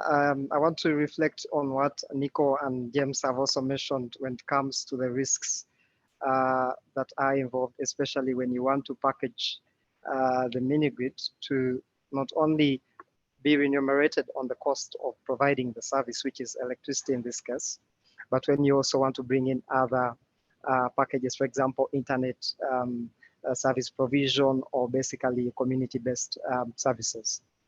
I think here the challenge that most regulators find is, because remember, you're remunerating the developer basing on the cost of providing the service, which is electricity. Now, how you remunerate other services that are involved is a challenge, because you have a tariff methodology or structure that already looks at the consumption or the demand basing on the electricity that is generated. Now, if you try to bring in other services like internet, or maybe even any other value chain that you are providing alongside electricity, now that is another ball game altogether, because some of those costs cannot be reflected in your modeling. So I think we have two issues at hand. One is regulation, and that is regulating the cost of service and then providing the service itself. And the other, a political issue. So for me, I believe we need PUE policies in place. And this is where government can really try to come in, which support the innovations that the mini-grid developers can provide alongside provision of a service of electricity, and then costing this service to reflect the true cost of you providing that service. So I believe we are mixing these two things together, but from a regulatory perspective, you'd understand from the regulator's point of view that it is hard to remunerate a service that is not reflecting the cost of service in your tariff methodology. I just want to also go back to what Nico mentioned on the side of, I think it was James, on having champions. You find that nowadays it's not only one person that is going to run with mini-grid sustainability in the country, especially with our experience as GIZ here in Uganda. We found that this is a concerted effort. You need a lot of consensus. For example, we realize that right now there are so many funding windows coming into the country. We have BGFA, GIAP, and all these likes, yeah? So you really need a structure which brings on board everyone to avoid even information asymmetry across the board. So I believe this is something that has to be done collectively without leaving anyone behind. Because if you do leave someone behind, then you're going to go steps ahead, and then this person lags behind in terms of what needs to be done, which person I see, and all these other things. But going back to the aspect of sustainability, for me, I believe there are around 3 dimensions of sustainability, and I believe mini-grids actually achieve all these dimensions. One is energy security. I believe mini-grids are able to meet the present needs and the future demand, that is to power the socio-economic development. 2 is energy security. I believe mini-grids have the potential to provide reliable, affordable, and clean energy for all. And then 3 is environmental sustainability, and that is contribute to reduction of the emission of the greenhouse gases. Now, away from that, I believe I would look at sustainability in 3 perspectives. 1, from the government perspective, where I see how government looks at the role of mini-grids in electrification, in assuring that at least the global and national access targets are met in a least cost way. I believe on the side of government, that's where it starts, just to see, especially in the planning stages where mini-grids are integrated into the national electrification. It is very important that mini-grids are looked at as one of those least cost sustainable alternatives compared to other modalities like grid extension and maybe even solar home systems. If you compare the cost per connection for grid and mini-grids, you find that mini-grids have a lower cost per connection compared to the others. Then the other perspective is the technical perspective. And here I look at how you already provide a level of service through mini-grid power generation that reflects the quality of service and supply requirements, but then also reflects maybe the reliability, availability, and power quality. I believe this is the most attractive future when you look at how mini-grids or mini-grid projects can be sustainable in a technical way, because these aspects then go back to lowering the levelized cost of electricity. And here again, goes back to how you can reduce the tariff of mini-grid projects to make them more affordable. So I believe if you develop a very standardized technical framework that tries to already bring down some of these standards, then you are really good to go. Our experience in Uganda here has found that most of the current mini-grids have been licensed with the main grid standards. And that has had an impact on the tariff levels or the affordability, especially on the retailing end. So I believe we are doing something about it. For example, the standards that we are working on will try to address this issue. But from a technical perspective, then you really need standards that are designed or tailored towards mini-grid projects. From a financial perspective, I believe remunerating all the cost of service, which you would call the tariff level for mini-grids, should be sufficient enough to not only cover your economic costs, as Ignacio mentioned, and here you're looking at the OPEX, your taxes, the depreciation, and even your return on invested capital. But then it should also look at generating enough revenue that can cover your full capex on the new replacement value of your assets, and then even your future investments. So for me, I believe these 3 perspectives from government, from the technical perspective, from the financial perspective, are really, really important to ensure that at least you achieve scalability, and then you have really sustainable mini-grids. Thank you so much. Thanks, Henry. I think Nico wanted to come in on the additional revenue streams point. A quick response to Henry. Thank you, Henry, for elaborating on regulation of productive use and rural industrialization. The INENSOS point or stand on this is, well, like first let me say, like we as INENSOS, we don't recommend anything that we have not tried ourselves in the field. So we actually created a company to try rural industrialization in Uganda and also test regulatory approaches basically from a private sector perspective, like in communication with the regulator ERA.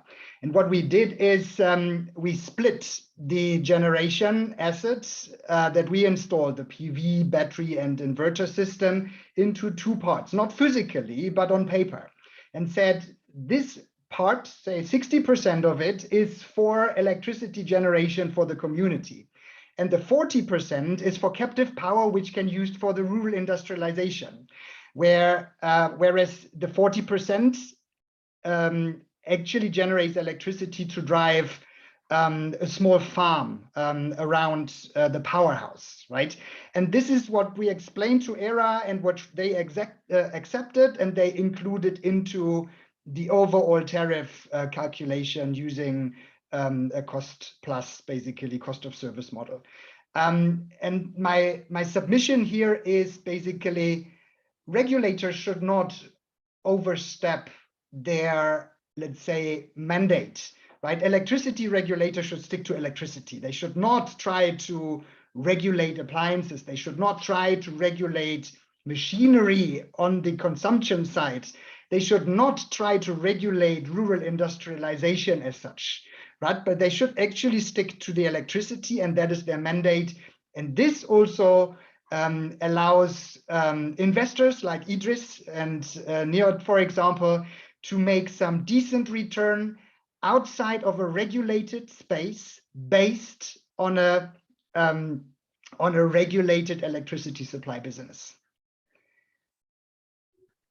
And Nico, if I can build on that from an IFC perspective, even like when it comes to selling electricity, what we've tried to incorporate in the concession agreement or the template that we've built is that if a certain set of customers is consuming more than a threshold, then that tariff can be negotiated. That way, that tariff can cross-subsidize whatever is an approved tariff by the regulator. So I think it's another level of how to get more revenues from and cross-subsidization across the portfolio.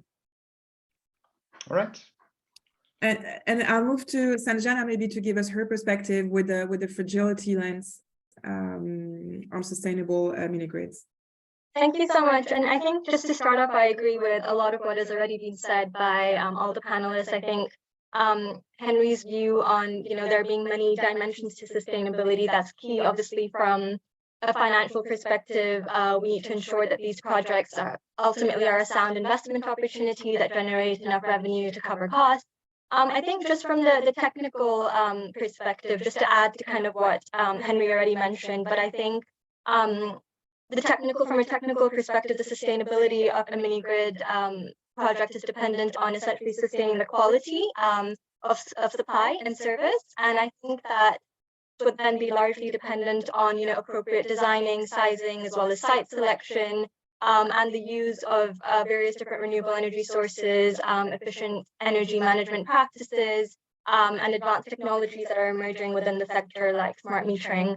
And I think a key thing within this is also focusing on the skills and expertise of the workforce. I think this is essential to ensuring that, if you have a trained and experienced workforce that's needed to design, install, and maintain the project over the long term. So I think that's also something that's particularly relevant within the context of fragility, where capacity constraints are often something that need to be addressed. And then, of course, from a government perspective, I think these models need to ultimately improve the standard of living and boost socioeconomic development. Work towards addressing SDG 7 and ultimately meeting national energy goals and addressing the issue of climate change. Thank you. Thank you so much, Sanjana. And so moving on to another question, we have like 15 minutes left, but I'd like to hear from you, and this is an open question. What do you see, as being trends that are going to change or modify, the future of mini-grids? We talked about digitalization, we talked about, reduction in LCOEs, etc. I don't know. Do you have any views on that? And this is an open question. Nico, go ahead. Yeah, thank you. I think there is one big step that we need to take in regulation still, mini-grid regulation, and that is specifically regarding the cost of service or revenue requirement model. When you look at these models, the regulators consider electricity demand to be constant, which is not the case, right? If you change the tariff, the demand changes. This is price elasticity. So what is currently happening is, if a mini-grid company underperforms for whatever reason, like the revenue is not enough to sustain business, the regulator steps in and says, well, I give you a 5% increase in tariff and that will save your business. And then the mini-grid company implements that and sees, somehow my revenue is not increasing. right? And the reason for that is usually that institutions as electricity customers and residential customers usually in rural areas usually have a fixed budget for electricity expenditure. If you increase the tariff, they just consume less, right? Revenue stays constant. Now, this understanding needs to be integrated into the models. We need to do some research here. Little research has been done in the past, but we definitely need to do more research to understand this better, to understand better if this is the same, if the price elasticity is the same from country to country. Like society from society to society, basically, right? If this is all the same, and then we need to apply that to the various tariff regulations. Mozambique and Nigeria have already moved ahead. They understood, okay, well, this is a big mistake that we have made so far, right? Which basically renders the mini-grid regulation unsustainable. So they took an immediate step and integrated some, let's say, guesswork into their cost of service or revenue requirement models. That fixes the problem to a certain extent, but is of course not scientifically proven. And that is now what needs to happen immediately to save the sector. Yeah, I think we have some reactions to that. So Henry first, and then Idris. Yeah, thank you so much, Jita. I just want to also allude to what Nico is saying. Nico, you're right. Really, there is a lot of inelastic demand, especially in mini-grid communities. Most of these communities are poor communities or less privileged. So there's suppressed demand there. So you find that even when you maybe even reduce the tariff, the consumption will still, remain low. And I think this is also attributed to the willingness or the ability to pay of these communities. Most of them, I think, in the region are you find that it's about 3.5 to 3.5 to 2.5 US dollars per month, and that is really, really low. So really, I think this is where then we need to look at PUE concession models, models that are designed around a productive use and rather not looking at electricity as a service. I really believe mini-grids should be looked at as an economic activity and not just maybe providing electricity to meet only access targets, but rather a service that looks at stimulating economic activity within the community, within these communities. And I believe that national governments have an important role to play, and especially formulating these PUE policies in the electrification planning that will go a long way to already create pathways on these business models that exist within these communities. I believe that is very, very key. Another thing that I believe that could be an added component to this is site allocation and identification, especially during the planning process or phase for the tenders of these mini-grids. I believe it's very crucial that within the planning, most of the sites are looked at from the PUE perspective, because then that's where you can have more viable business models. Not only looking at targets, the targets can be part of the entire framework, but at least looking at most of what economic activity is existing within these communities, or is it possible to stimulate the demand within these communities? I believe that is really, really important. Another trend that I see that is very, very crucial, we are seeing that the regulatory environment is really improving. And here I go to two risks that mostly that the mini-grid developers mostly look at.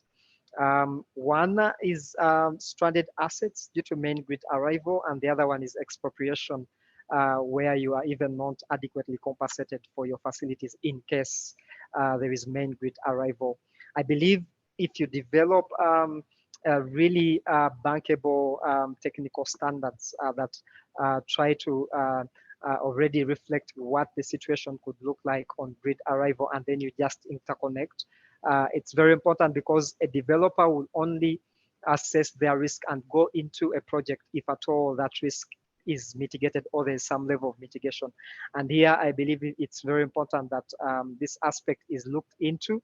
So that's one of the things that we are really looking at. I mean, we are seeing that are really improving on this other side. The other one is understanding the national electrification framework. And this is something, again, Ignacio mentioned, and then also James. It's very important that when most of these mini-grids or most of these mini-grid developers come into the national space, it's very important that the institutions in place are looked at, not only their expertise, but their capacity to deliver on most of these projects, the tenders, the concessions, the agreements. You find that these really play an important role, and without these strong foundations, then of course you will not have the risk investments. Then of course you have to look at the existing laws, the regulations. This will help you to mitigate the information asymmetry, especially in the licensing process, and then also the market information that exists out there. You've mentioned digitization. It's really, really important. I remember most of the developers yesterday said the tender process takes long, yeah? If you, for example, you have e-procurement, you have e-regulation processes, this can go a longer way to shorten the timelines through which these mini-grid projects can be licensed and even installed, because you find that mini-grid project developers need a lot of time to achieve financial close. Yeah, there's a lot of back and forth. There's a lot of discussions, a lot of negotiations that go into these processes. So if really your tender processes are really long, you find that even many the donor funded projects for the subsidies, they are time bound. Yeah, so if you have maybe a project going on for, let's say, 10 years or 7 years and nothing is being done, you find that you lose out on most of these funds. Yeah, so we need to look at it from that perspective to see how maybe we can help these national institutions come up with these digital platforms that can enhance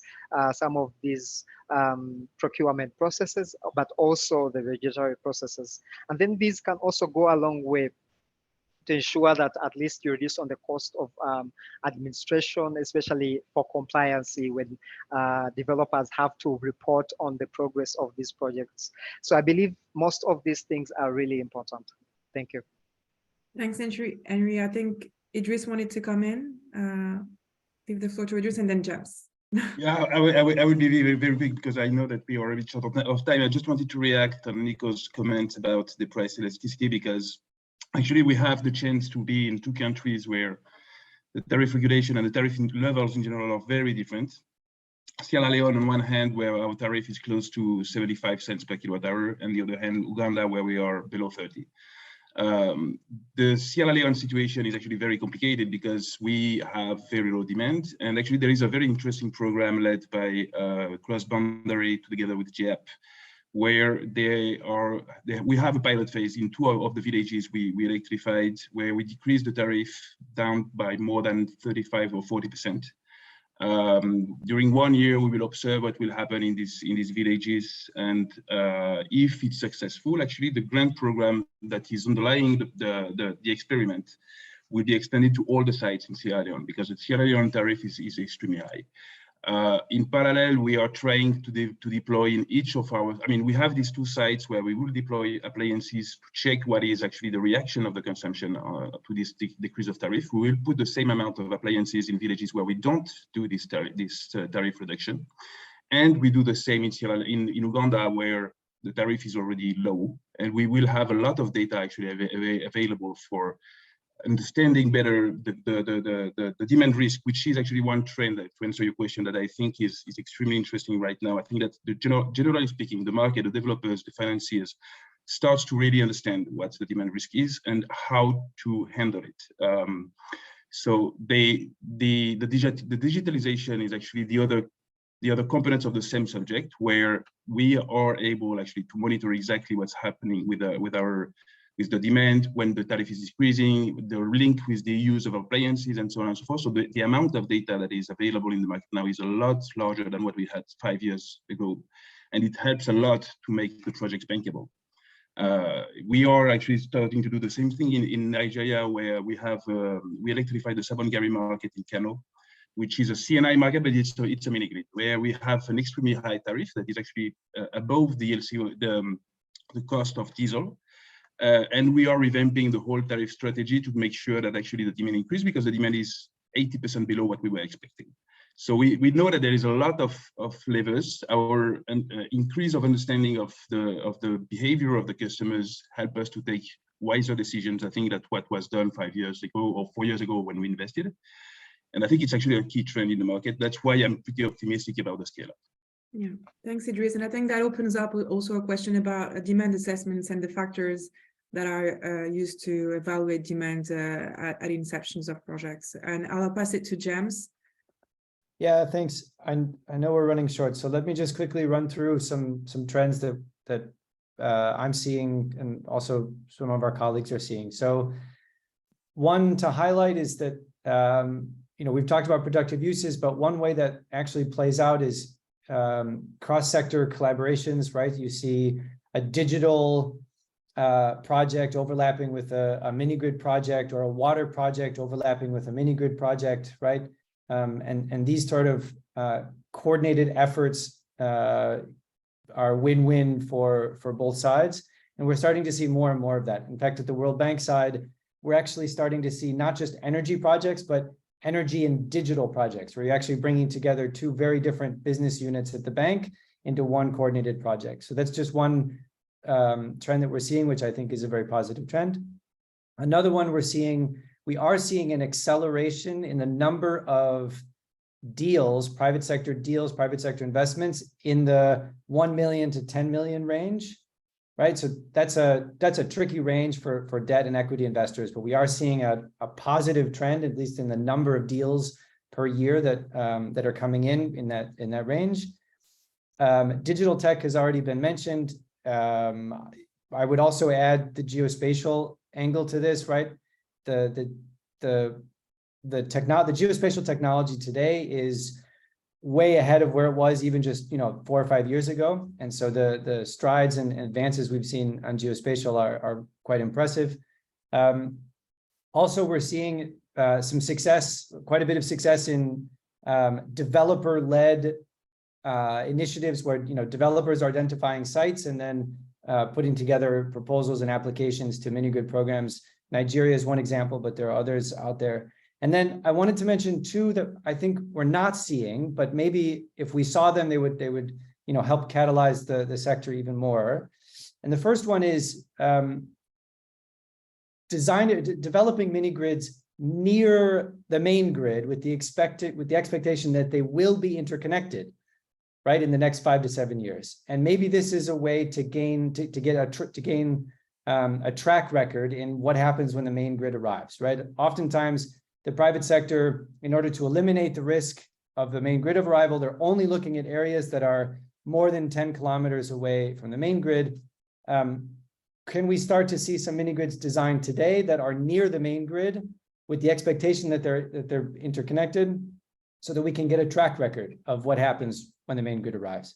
And then the other one is truly stapled financing. So this means if you're a mini grid developer participating in a results-based financing program, meaning you've submitted a proposal and you're hoping to get a grant from this program, when you receive the letter saying that you've been accepted to get the grant, can we also have a letter saying you've been pre-approved, or at least accelerated approval process or review process for this type of debt and this type of equity and this type of risk mitigation?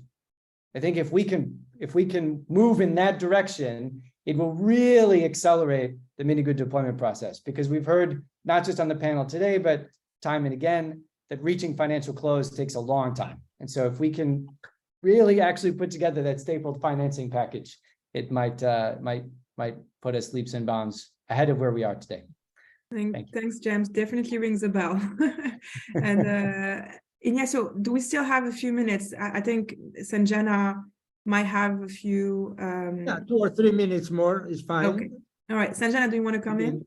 Yeah, great. I'll try not to take too much time. I think a lot of interesting things have been said, but just on your point, Geeta, about actually needing more information on demand and getting estimates on willingness and ability to pay, that's a key component of the work that we're doing. A whole toolkit is just dedicated to looking at how we can kind of get accurate forecasts on demand because that's needed for sustainability. And I think here is where digitalization plays a key role because, you know, when you look at the fragility context, often there aren't enough resources to pay for data collection, revenue generating capacity is constrained, funding for data collection competes with other pressing needs. So I think in these contexts, particularly turning to geospatial tools, that's something that's really emerging. And I think even within MIT Energy Initiative, and Ignacio is familiar with this, but the WIA program is engaged in remote sensing tools to kind of gather this data and gather information that can feed into these electrification plans.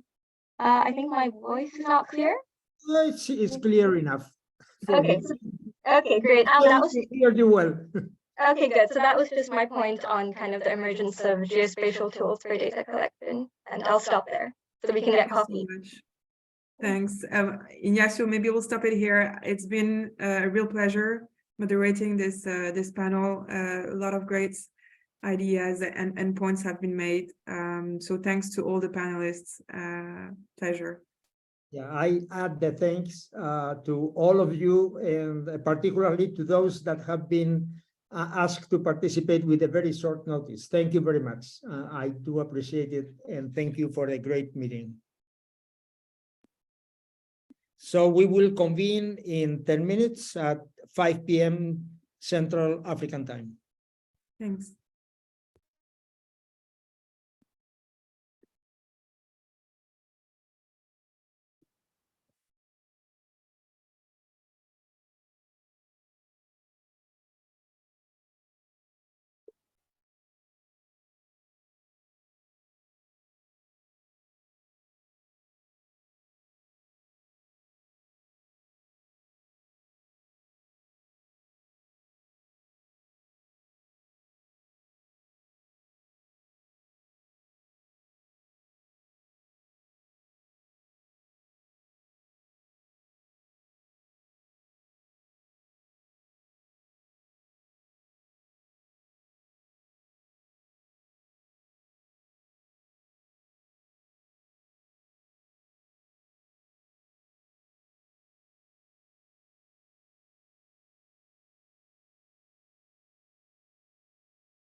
must transition to an energy model that is inclusive, enables industrialization and development, and contributes to the common universal goal of fighting climate change. A number of barriers exist that prevent African countries from using the abundant energy resources available on the continent in an environmentally friendly way and in a manner that will promote inclusive growth and development. These barriers include the lack of regulations, the lack of institutions to design and implement the regulations, and the lack of a critical mass of professionals to manage the energy sector.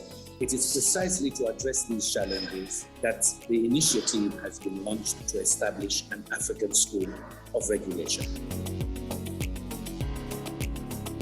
The combination of the viewpoints of engineering, economics, and law is vital to address these challenges. In response to these needs, a partnership of leading institutions deeply involved in the African energy sector and the global clean energy transition has launched the African School of Regulation initiative. The African School of Regulation, the ASR, aims to be a center of excellence for education, applied research, independent discussion, and knowledge exchange, with the purpose of improving the quality of African energy regulation and policy. In Africa, run by Africans and for Africa. The African School of Regulation will provide inclusive education designed by academics and practitioners to meet African professional needs, opportunities to share best practices and discuss freely present issues in African energy regulation, research for solutions to challenging current problems in energy regulatory practice, and a repository of indispensable and diverse resources. Join our efforts for a sustainable, reliable, and affordable energy in Africa.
Gassi, let me know when we will be online again.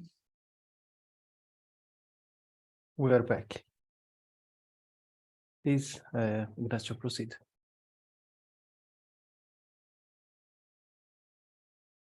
Well, welcome everyone to the last panel, panel 7 in this conference.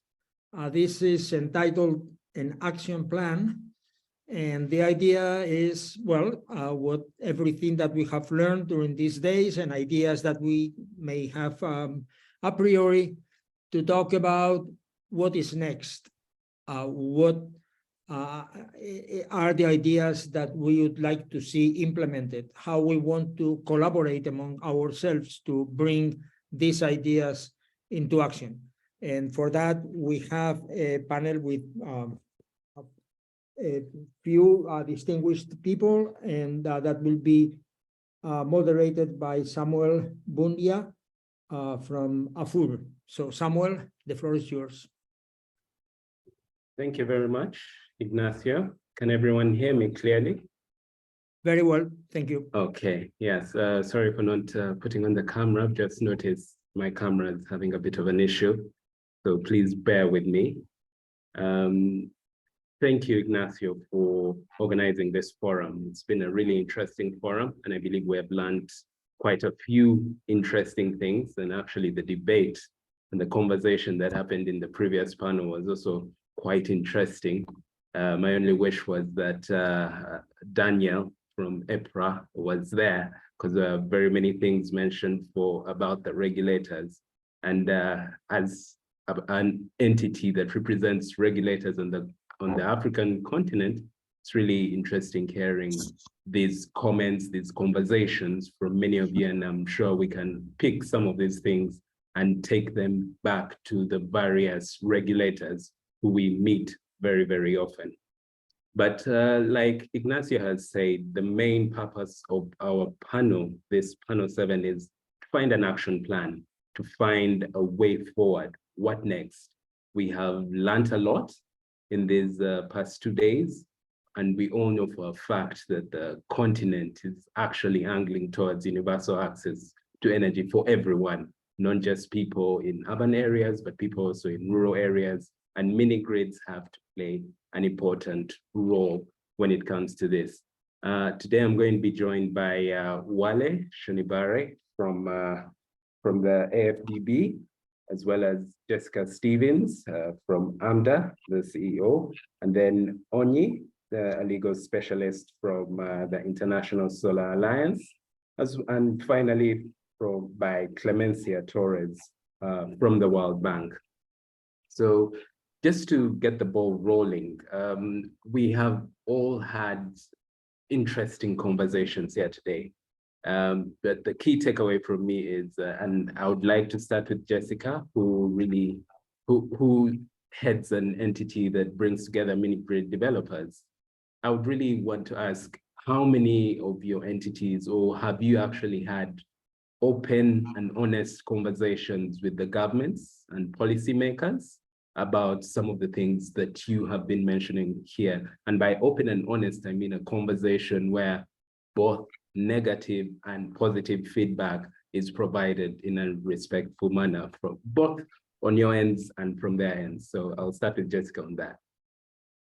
Yeah, thanks for the question. So AMDA does do quite a lot of government engagement.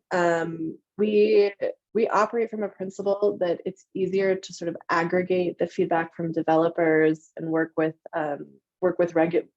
regulators and policymakers at the national level as part of like a unified voice. I think particularly given how small the sector is at the moment, it's really important that we are aligning developers behind a unified voice, so that the government isn't overwhelmed with disparate voices from the private sector. And we also have in-country teams. So part of the way that we operate and work effectively with government is we actually have coordinators who are often ex-regulators or ex-REA folks at the national level who work directly with the government in those markets. And so I think, and in addition to those coordinators, we've also worked on the regulatory frameworks in 8 markets, I think, at this point, that is specific for mini-grids, really focused on how do we thread the needle between, what government oversight needs to be and how we need to implement that in an effective way to ensure that we're able to deploy assets. And I think, threading that needle is really tricky. But I think most of the engagement that we've had with government has been, overwhelmingly positive. We don't win every battle, for sure, but I think, I have a deep appreciation for the regulatory bodies that are trying to oversee this and figure out how to implement a decentralized energy solution. It's more complex than I think people thought it was at the outset of developing a lot of these regulatory structures. All right. Thanks, Jessica, for that. I'm going to turn the question to Wale and also to Clemencia, but I'll start with Wale. From the AFDB standpoint, and Jessica has mentioned the regulatory frameworks, and going ahead, what do you think the main focus of some of these regulatory frameworks that should be started on the continent, that should be implemented on the continent? What should that focus really be, in your opinion, from the AFDB side? First to Wale. Thank you very much, Samuel. From the AFDB's perspective, we approach the market in a very holistic manner. So you asked about regulation. As you know, we publish the Electricity Regulatory Index every year, where we benchmark the regulatory frameworks across African countries against international best practice. And one of the things we look at is whether or not they have, mini-grid regulations in country. I think the last report, 2022, we found that 17 African countries still do not have these mini-grid regulations. And so we support countries in putting those in place. And we also look at markets in a very holistic manner. So there are a number of different instruments that we have. So you're familiar with our Sustainable Energy for Africa Fund, which is CEFA, and that has a mini-grid acceleration program through which we provide technical assistance to governments, also to regulators to put these regulations in place. But one thing to also mention is that when we go into countries, several of the speakers have mentioned Nigeria, where we are working with the World Bank on the Nigeria Electrification Project. In that market, we have also introduced instruments that will allow these mini-grid developers to be able to raise the financing required to deploy. So we can't just assume that they'll be able to raise the capital. So we're supporting the Nigeria Infrastructure Debt Fund, which for the very first time, you're able to access 15-year Naira. That wasn't available before because the local banks were not able to do long tenor type loans in local currency. And then there are other instruments that we also put in place in markets. In DRC, for instance, we have a minimum revenue guarantee type structure being offered through a CEFA. And not only on the debt side, you also try to address the equity side. And again, there are funds that we have invested in who are able to provide that equity. So what I'm saying is that, I very much look at these markets in a very holistic way. There are things we can do on the government side, things we do to support the regulator, and also support to the private sector, particularly around long-term facilities and also credit enhancements and risk mitigation. So perhaps I should stop there for now. Okay, thank you very much, Wale, for that. And Clemencia, just from, we have had the African Development Bank, now from the World Bank perspective, what in your opinion should be the focus moving forward? Thank you very much. If I may say so, first, thank you for the opportunity to talk. My answer is a little bit more, I would like to take a step back, because as the World Bank, we obviously do operation, we do program, etc. And as this map where I am focused on right now, we also do knowledge. And I think that in order to answer your question, I would like to take a step back and more think about the focus overall of this today, which is the takeaway from this conference. Because in listening to what has happened during these 3 days, both we can listen and learn a lot, but also we can see the challenges in order to achieve what is the objective, which is the scalability, scale up of the mini-grid and the sustainability. So if I may, I wanted to, but you tell me if that is okay. I wanted to share a reflection. I will try to share my screen. If I don't succeed, that's fine. But if you can see my screen, then yes, right now we do. So if I am able to put it in, okay. Essentially, if we think about I was very interested in listening to the different sessions of the different perspective, and in listening to that, always keeping in mind the objective that Ignacio has put forward of scaling up its sustainability. What is the action plan? And I think, and here I'm talking a little bit, showing also the result of all the work done in ISMAP and implemented through the World Bank support, is that any action plan that want to do this scalability need to understand that it's feasible, but it is multidimensional. And the main lesson and the main takeaway that I would like to put forward is that if we are going to achieve this objective, the multidimensionality is needed. We have talked about productive uses. We have talked about policies. We have talked about technology. We have talked about tariff.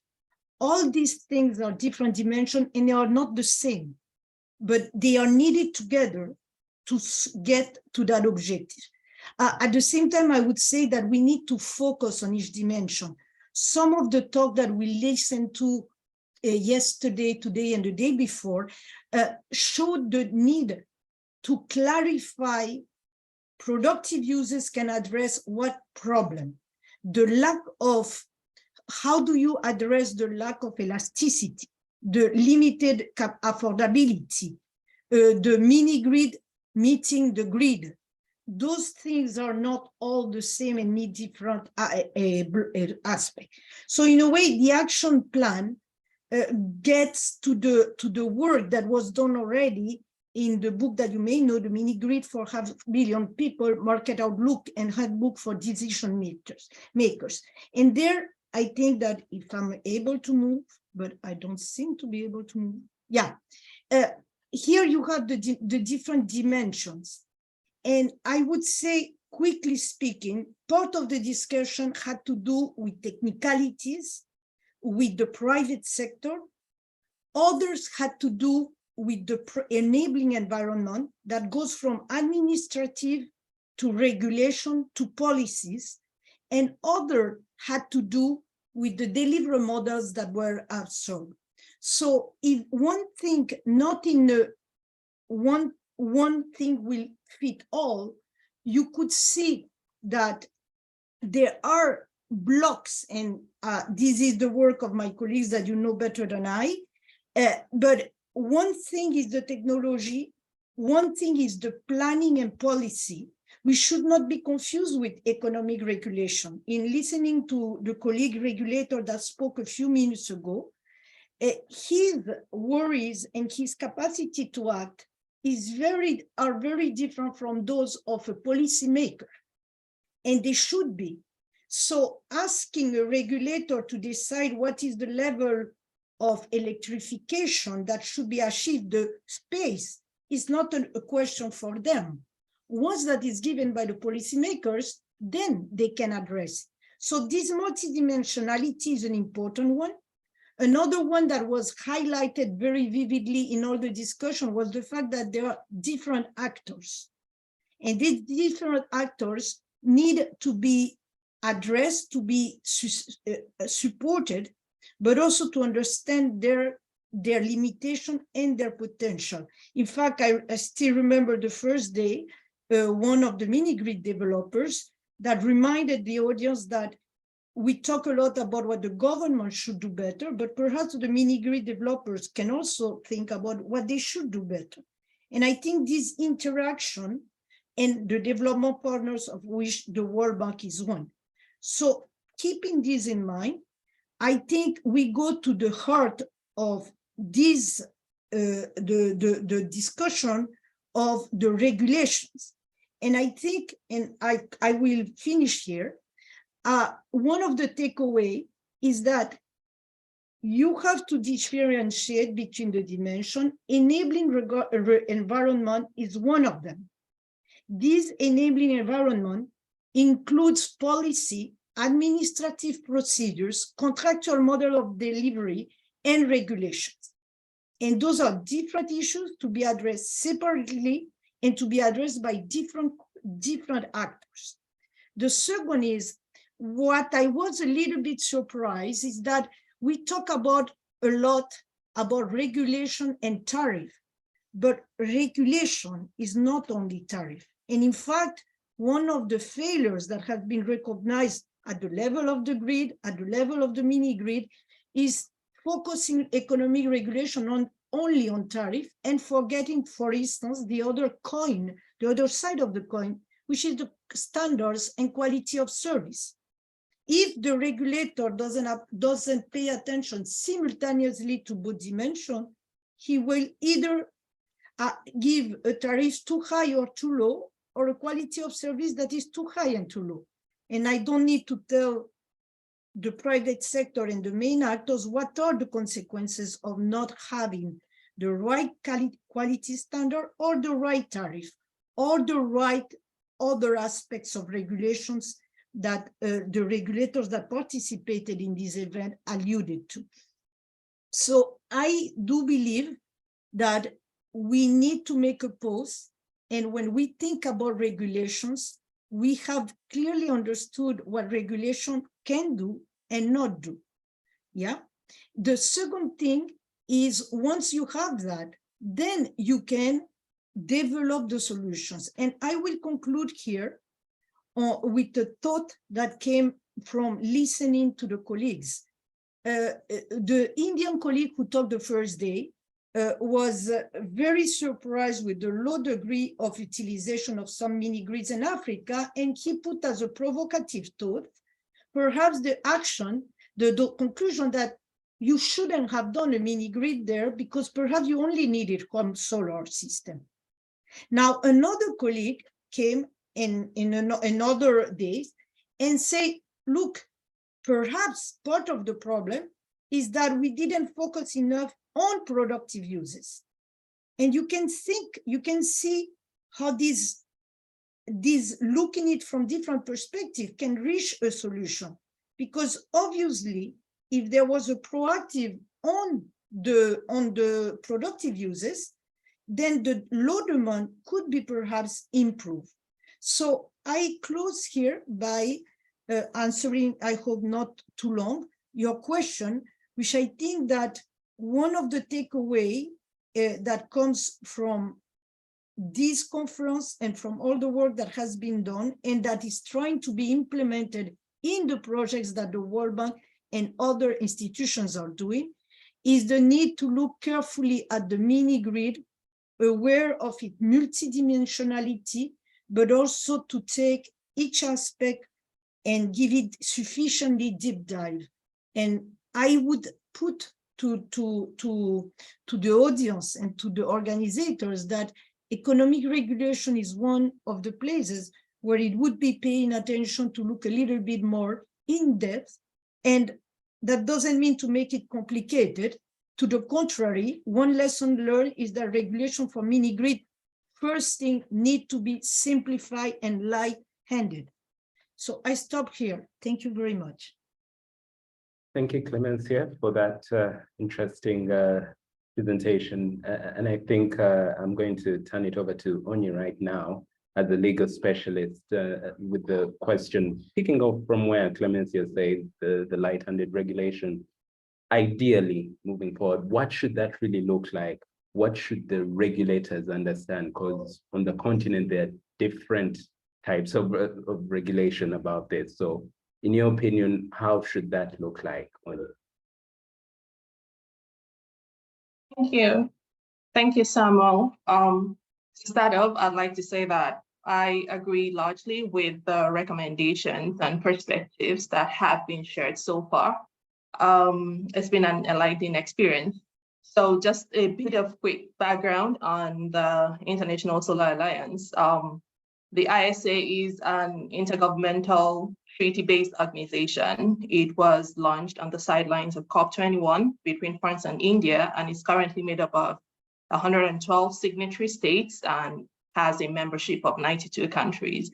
So here we strive to facilitate the deployment of cost-effective, clean energy solutions to assist member countries in achieving universal energy access and security.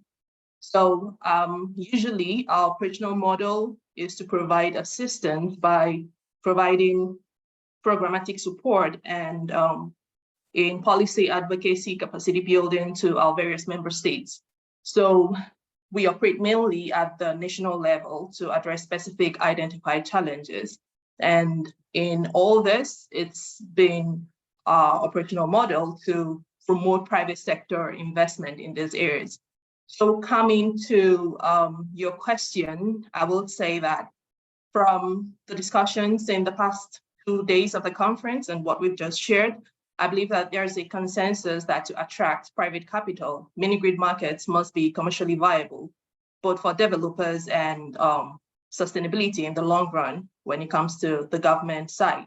So it has to be a multidimensional approach, just like was mentioned, looking at both finance, revenue, administration of the mini-grids. Everything has to be contemplated from a long-term perspective, which will then have to be built into a regulatory framework that will create some legal security for most of these developers. So this, to me, highlights the need for a common harmonization of sustainable and scalable mini-grid regulations across board, especially in certain regions that are very similar in context. So harmonization, when I say harmonization of creating of mini-grid model regulations, that is not devoid of flexibility, because model regulations should be flexible to give room for innovation according to their various local contexts. So regulators will have to have some level of flexibility to adapt these regulations when the need arises. But in all, there needs to be a certain sort of benchmark against what are the best practices in each instance and what countries should strive to attain. So these regulatory frameworks or models can be built in different phases, understanding that for developing countries, the political economy plays a huge role in economic and governance decisions of the government. So there should be transitionary models, and then there should be long-term models. Even the danger there is that usually it becomes extremely challenging to transition from a model, like a transitionary model, to the long-term viability model. But that is where there should be strong regulations or regulators that can commit to certain types of that can commit to operations that has to end certain types of concessions in the long run. And also, I would also suggest that there should be some form of platform or repository that, bearing trade secrets and other confidential information, developers and DFIs should be disposed to share information on business models that have worked successfully for the various regions. This can be hosted in a repository, similar to what the ISA is working to create, but it is helpful that these developers share practical recommendations they may have for governments where they have probably declined investments or where their investments have flourished. So actual case studies will be shared to enable regulators understand the potential harm certain regulations, aspects of their regulations can cause to the country's advancement in the long run. So these are some of my thoughts currently. I'll hand that over to you now, Samuel. Thank you. All right. Thank you, Oni. And you did mention the point to do with harmonization, and I think that's something that most people here would agree too, that there needs to be some kind of harmonization. But then, Wale, I would like to ask you, do you think having this kind of harmonization on the continent is something that is 100% possible or viable? Is it something that the policymakers should or must be open to? I mean, certainly we should strive towards it because it's going to reduce the cost of doing business. It's important. I mean, we see in the IPP market that you have, bankable PPAs that have very similar terms and conditions. It's important that the developers know what to expect when they get into a country. There's a lot that can be done upstream to make it easier to roll out these mini-grids. So if you've done your geospatial studies, you've done your demand studies, willingness to pay, ability to pay, it even allows you to pick the best locations for your mini-grid, and that will save developers money. And even if you have to acquire certain sites or put in some enabling infrastructure, it's very important to be able to do that and have a standardized approach. And, banks such as ourselves and others, you try and work with governments to have some level of standardization. I talked about our Africa Minigrid Acceleration Program through CEFA and some of the other work that we've done with governments in countries such as DRC. And another thing is for developers to build capacity in a country. It's important that they can see what the pipeline is going to look like. So if you have a program and you've bundled projects together, they'll know that there's a significant amount of business and opportunity that facilitates investment, and they can roll that out across the continent. So I would say some level of standardization is always important. Having said that, projects are bespoke, local conditions are different.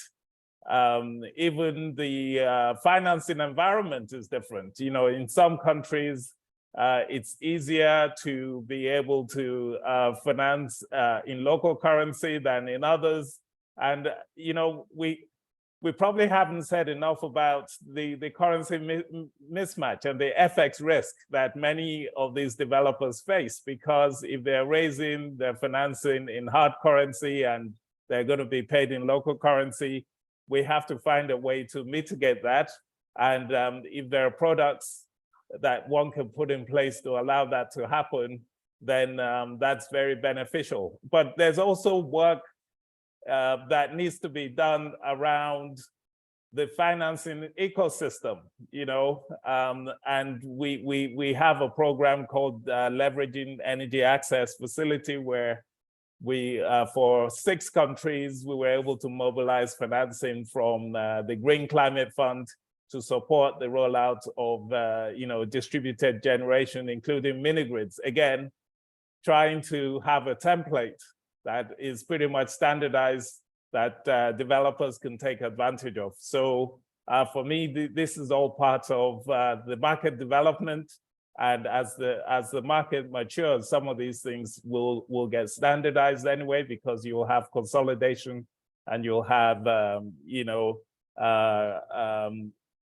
players with bigger balance sheets who will be operating across different regions. Thank you. All right.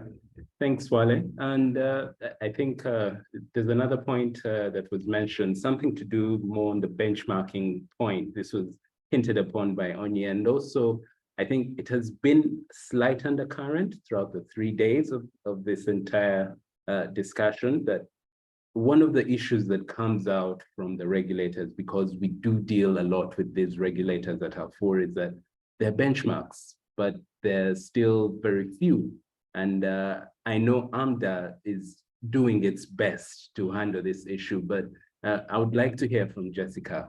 What more do you think needs to be done about benchmarks? Because once that issue is dealt with, I'm very sure regulators will be 100% or even a lot more open to the developers when they come to them seeking licenses and things like that? Yeah, thanks, Samuel. It's a really good question, and it's actually quite a complex issue. So, so maybe just for everybody's information, AMDA does a benchmarking report every 2 years at this stage that looks at the aggregated costs in different markets for mini grids and looks at things like average revenue per user, the consumption patterns across. We're starting to do sort of longitudinal evaluation of consumption. As well as, your basic CapEx cost or OpEx costs, what that means as far as dollar per installed kilowatt and a whole range of data. I think there's a couple of things to just highlight. I think as everyone who's ever worked on data collection knows, it's extremely difficult to get people to share what is essentially IP. And so it's a slow process that has required building up a considerable amount of trust within the developer community to share that information. I think what I'll make a pitch for on this is that it requires funding it, and so part of the reason that there isn't annualized data is we just don't have the current funding to be able to annualize that process and build out the team that's necessary to do that data collection. But I think that a bigger issue that's coming that is underpinning this is that there actually just aren't that many private sector sites in the market at the moment, and so I can tell you unit economic costs in half a dozen markets that's aggregated across the developers in those markets and what the overall regional costs are. The data is a little old at this point, but I think the bigger problem is that it's not necessarily statistically significant because we're still in perpetual pilot phases in most of these markets. The Minigrid program in Nigeria and the Minigrid program in Sierra Leone are the only two programs that are really looking at scale. And so from a regulatory perspective, all of the cost data is just, it's very small, or we're trying to take data from Sierra Leone and see if that, is applicable in Benin and in and Togo. And that makes it obviously quite difficult for the regulator to see, like, are the estimates on demand and load growth accurate, because the sample sizes are just small at the moment. And so there is just a tension on like how much data do you need in markets or regional areas in order to be able to find and apply that, looking at tariff models and regulatory markets. And so it's a tricky thing to balance given sort of how nascent the sector still is in a lot of ways. All right, thanks, Jessica, for that. My next question would be going to you, Onyi, and just to kind of understand what you think as regards when it comes to the laws. You mentioned that particular countries, there are a number of countries, I think it was Wale who mentioned it, basing off their ERI, that there are certain countries that do not have regulations on mini-grids. And even us at AFU, we know this firsthand through one of our projects that we're carrying out. We have discovered plenty of countries have these laws in place, others, and they're not using these laws. Then there are few which have them and are using them. Then there are those who are like, this is a new space for us. We're just pretty much learning. What is your suggestion? How can this information, how can these laws be drafted in such a way that the developers, such as those who are on here, can be satisfied, as well as the regulators, the policymakers? How can such laws be drafted in a way that finds a middle ground or a compromise for both sides of the coin?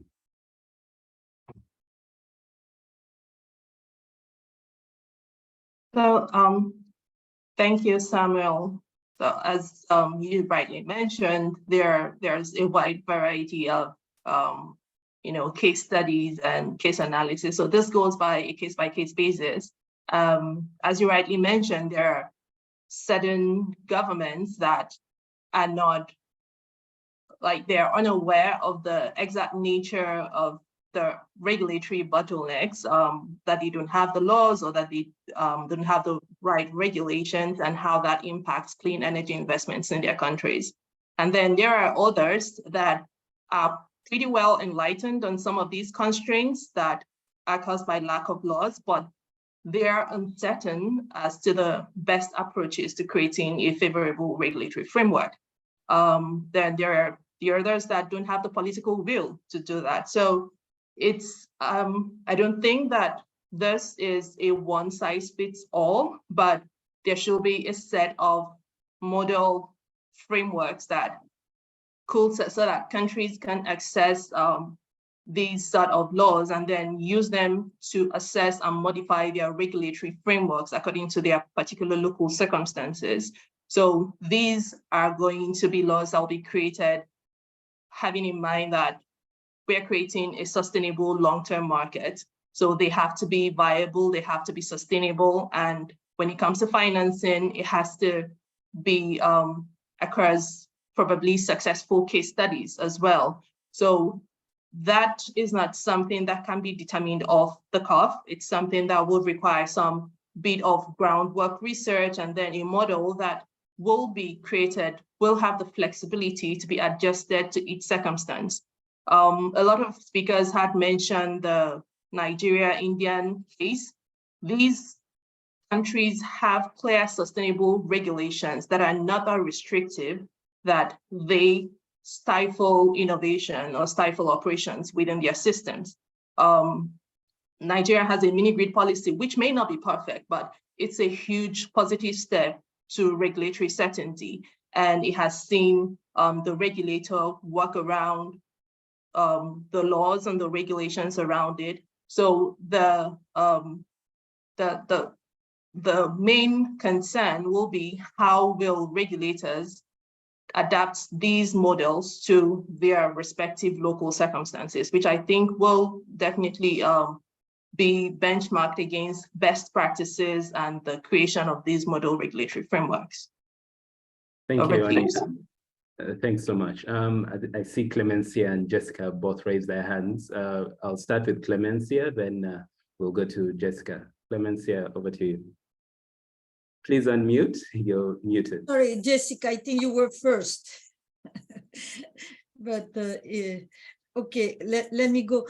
No, I think this issue that was raising the question is a very valid one. The need to have a sound regulatory framework for mini-grid that will achieve obviously the objective of any regulation in a market that is imperfect.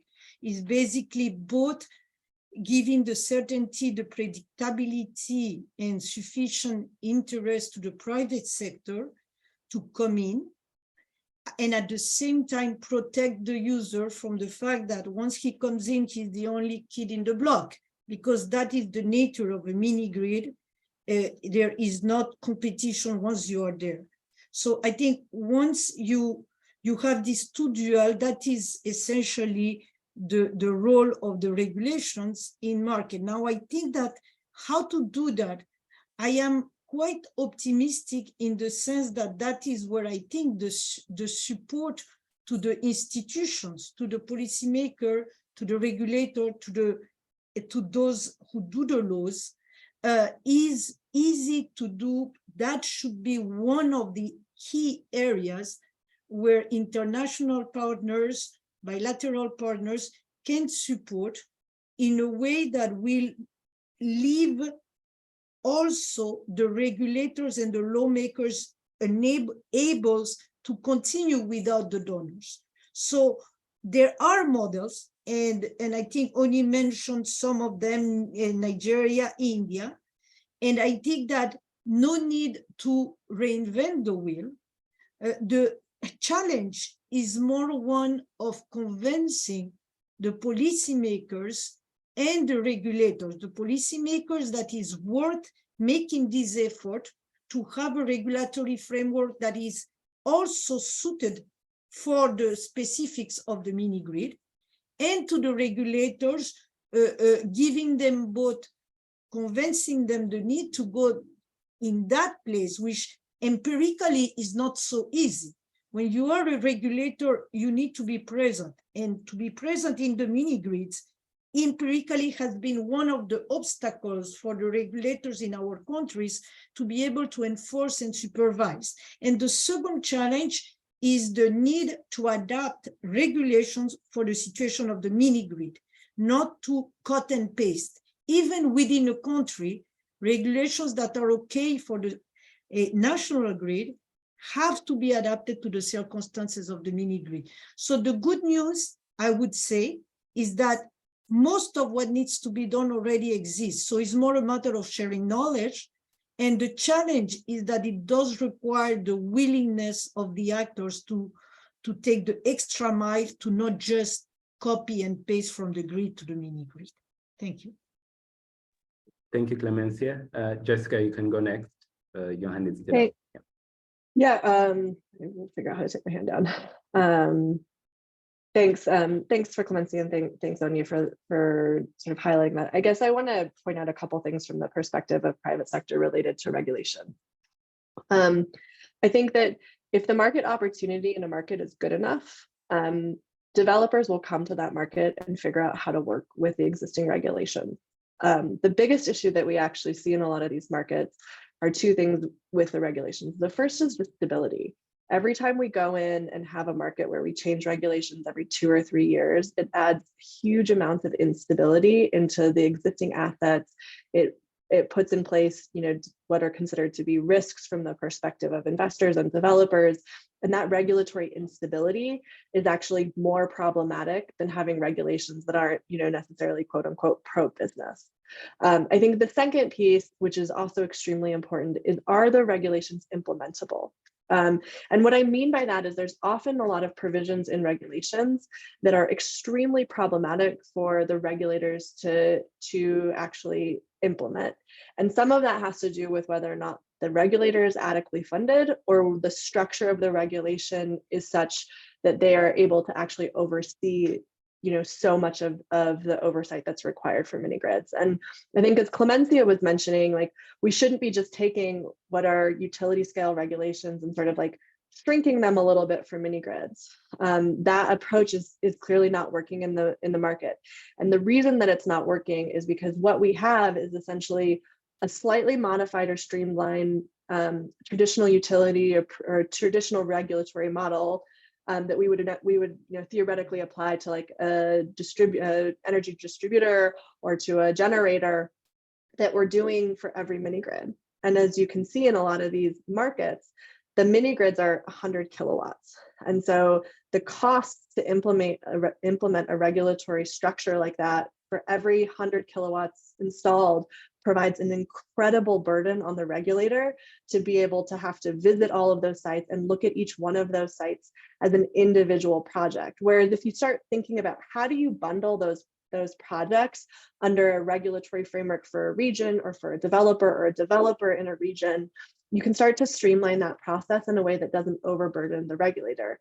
If we don't figure out how to streamline that and allow regulators to look at 5 megawatts of installed capacity under a specific developer, we're going to continue to hit this roadblock, which is there just isn't sufficient capacity in the regulator's office, or they're not sufficiently funded to try and figure out how to approve 400 or 500 mini grids in a country, while they're also trying to regulate water and fuel prices and all the other things that are incredibly important for regulators to be looking at. And so if we can start to think about like creating regulations that actually fit within the structure of what the regulators have the capacity to implement, or funding them, making sure they're sufficiently funded to actually implement those regulatory structures, and creating stability in the market, that will actually help move the regulations much, much more quickly.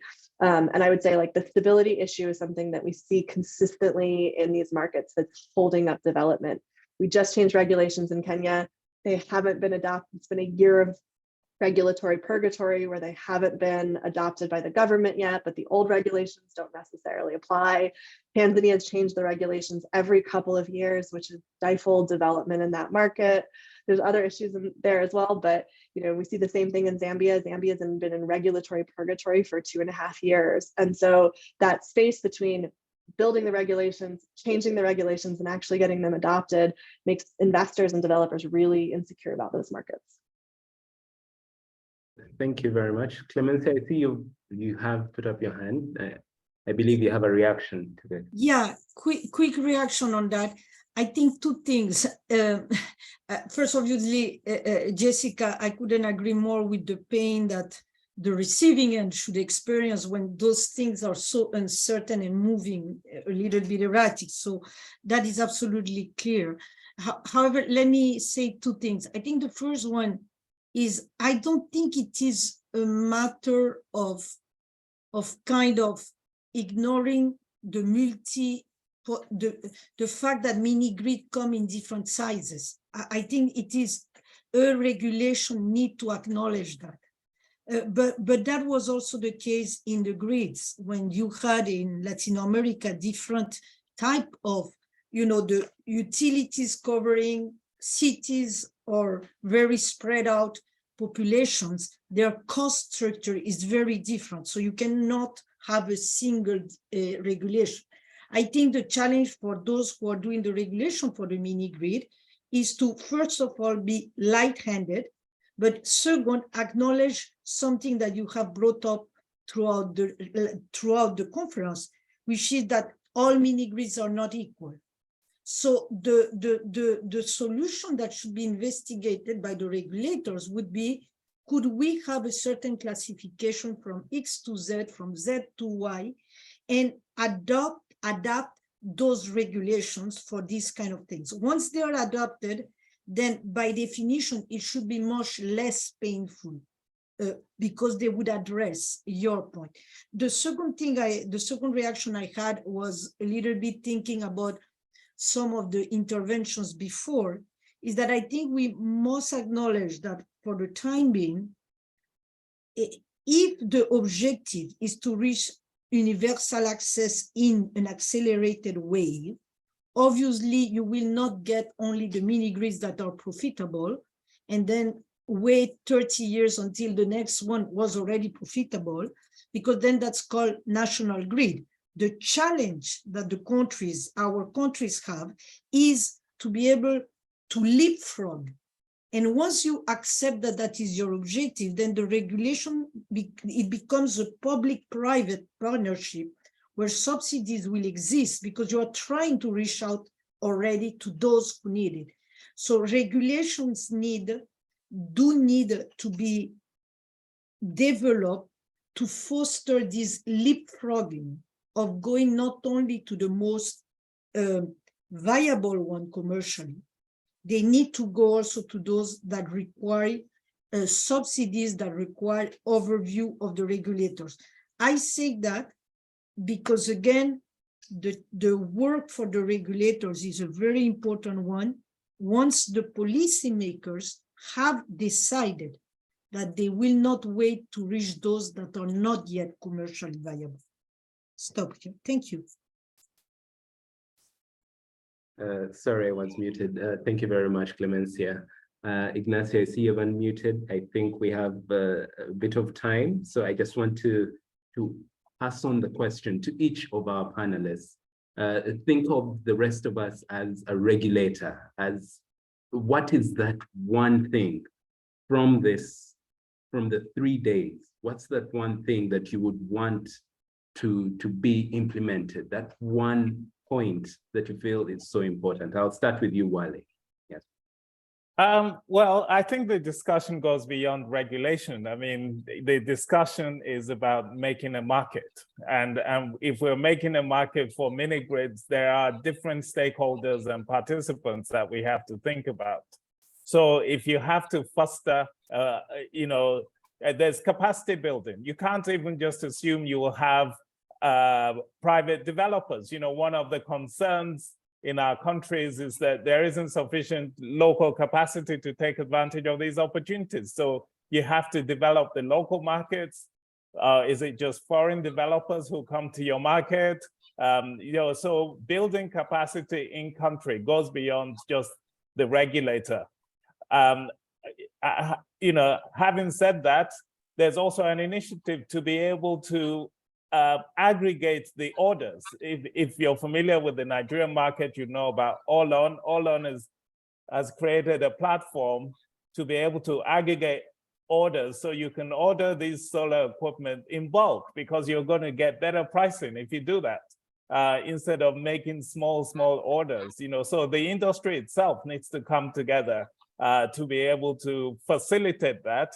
There there are complaints that many of these projects are pilots being driven by DFIs, but you need the government itself to actually adopt a program. And if there are going to be any subsidies, they are subsidies that can be administered by a national government entity. And if you've had a pilot that has worked, you want to be able to benefit from the lessons of that pilot and scale it and run it across the rest of the country. So so that ecosystem needs to be there. Obviously, the regulator has a role to play, but there's also the issues about the supporting infrastructure and waste. What do you do with old solar panels or decommissioned equipment? How do you recycle them? There's a blue economy side of it. So it's a much wider problem, and I think governments have to be prepared to provide the guidance and support, as well as the instruments and facilitation to allow all the different stakeholders to be able to play their part to make this happen. Thank you, Wale. Onyi, just that one thing that you would want to be mentioned. I'd like to say regulatory stability. Regulations drive investments, so the importance of stable, predictable regulatory frameworks cannot be overemphasized.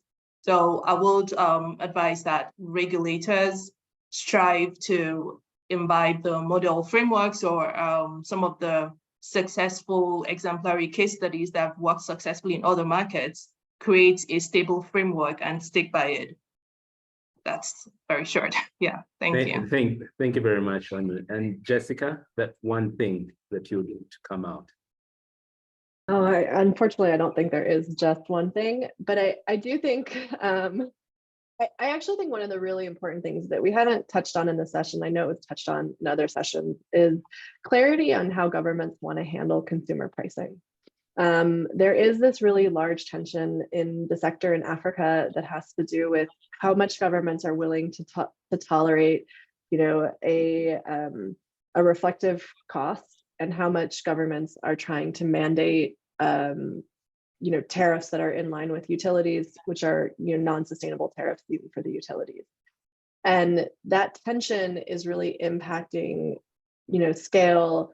And either model we can make work as long as it's stable, I think. But I think that governments really want to leverage in private sector, and they are thinking about cost recovery tariffs. At the beginning and a few years in, it starts to scare them because the prices are higher because we don't have scale, and the subsidy programs are, maybe not effectively driving down that cost. And so I think, real clarity from regulators and policymakers about what they want to have happen with it in the tariffs, and partly because that will help drive donor and concessional finance decisions about how we actually subsidize the market. The worst possible thing we could do is say we're going to have cost recovery tariffs, and then 2 or 3 years in realize that the government can't tolerate that, or that the Forex risk in the market or inflation in the market is driving up the consumer cost, and regulators and governments are really unhappy with that. And so if we're going to have cost recovery, we need to really be serious about cost recovery and how we build that in.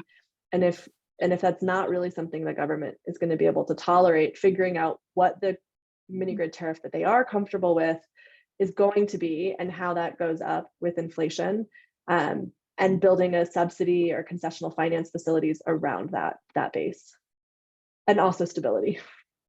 All right, thanks, Jessica. Clemencia, I'll give you the opportunity. Thank you very much. I like very much your question, because it emphasized the need of disaggregating the complexity and focusing on finding concrete answer for the different aspect of the solution. Regulation being only one, but being one of them. So I like very much your question. My answer is not very original because it will echo what Onyi and Jessica have said. I would say it in a single sentence with several commas, but is the first thing I would say to the regulators is that mini grids are important, they are different, and they need you. So they need the focus of the regulators as a particular topic. The second thing I would say is the thing that needs to be done, not only from the regulator, but from all those who can support it, is to share the knowledge. There is solutions. Third, the third thing in this idea is that the solution that the regulator will assume need to be systemic. I beg to disagree between contract by regulation with concessions that are bilateral or doing it with at once. I think it is a continuum. It doesn't really matter whether it's a concession contract or a law, because the importance is that it is systemic, meaning that the same regulations will apply for everybody, not will be tailored to individuals. So the systemic solution in the regulations that you will develop is very important because, and the last item that you both have said, because what matters both for consumers and for the producer is clarity and stability, predictability. Regulation must be very boring. They should be predictable. So in that way, I think that will be my message for the regulators as such. Thank you. Thank you very much, Clemencia. And Ignacio, I can now hand over back to you. Thank you to our panelists. It's been quite an interesting discussion. Ignacio, back to you. Thank you very much, Samuel, and thank you to the panelists. It has been great. I mean, we at the ASR have been thinking of this conference for a long time, and it has happened. And from my point of view, personally, I think it has been very successful. We have learned a lot. We shall use it. The importance of regulation has been obviously stressed. Many things have to be improved. Many things are being done well. The idea of sharing knowledge has been said by many of you. Capacity building is very important. We have to consider all these multi-dimensional aspects and the different agents, and we have to do that in depth. So this is the task that we have to do at the African School of Regulation. It is clear, I think, that we have also to adopt a more comprehensive long-term vision, including integrating the three models, the three modes of electrification, integrating or putting everything together in a long-term financial plan. Probably in this conference, we have focused more on the immediate problems that regulators, that developers, that financial entities have with the reality that we have. But I think that probably in another conference, another meeting, we should address this higher level approach more at national level, looking at the long-term vision and how to achieve Sustainable Development Goal 7 or something as close as possible to that. As I said in my introduction, the first day at the ASR, we'll adopt what we have learned here in our doctrine, in our body of knowledge that we will use in our policy dialogues, in our training courses, eventually in some research, gathering all these ideas. And I think that from your side, I think that some form of sharing resources platform looks like an action plan that we more or less you agree, and we can try to gather that in our knowledge platform policy dialogues that we could organize. Certainly, the material that has been presented will allow us to organize with your help. And I've seen that some of you have volunteered to do that, some training course for regulators, for policy makers, etc., on mini-grids. And this is all. I think that we have exceeded by a couple of minutes our target, and I think it's better that we, other people will have other commitments. We finish at this point. So thanks a lot, and it has been great. Thank you very much.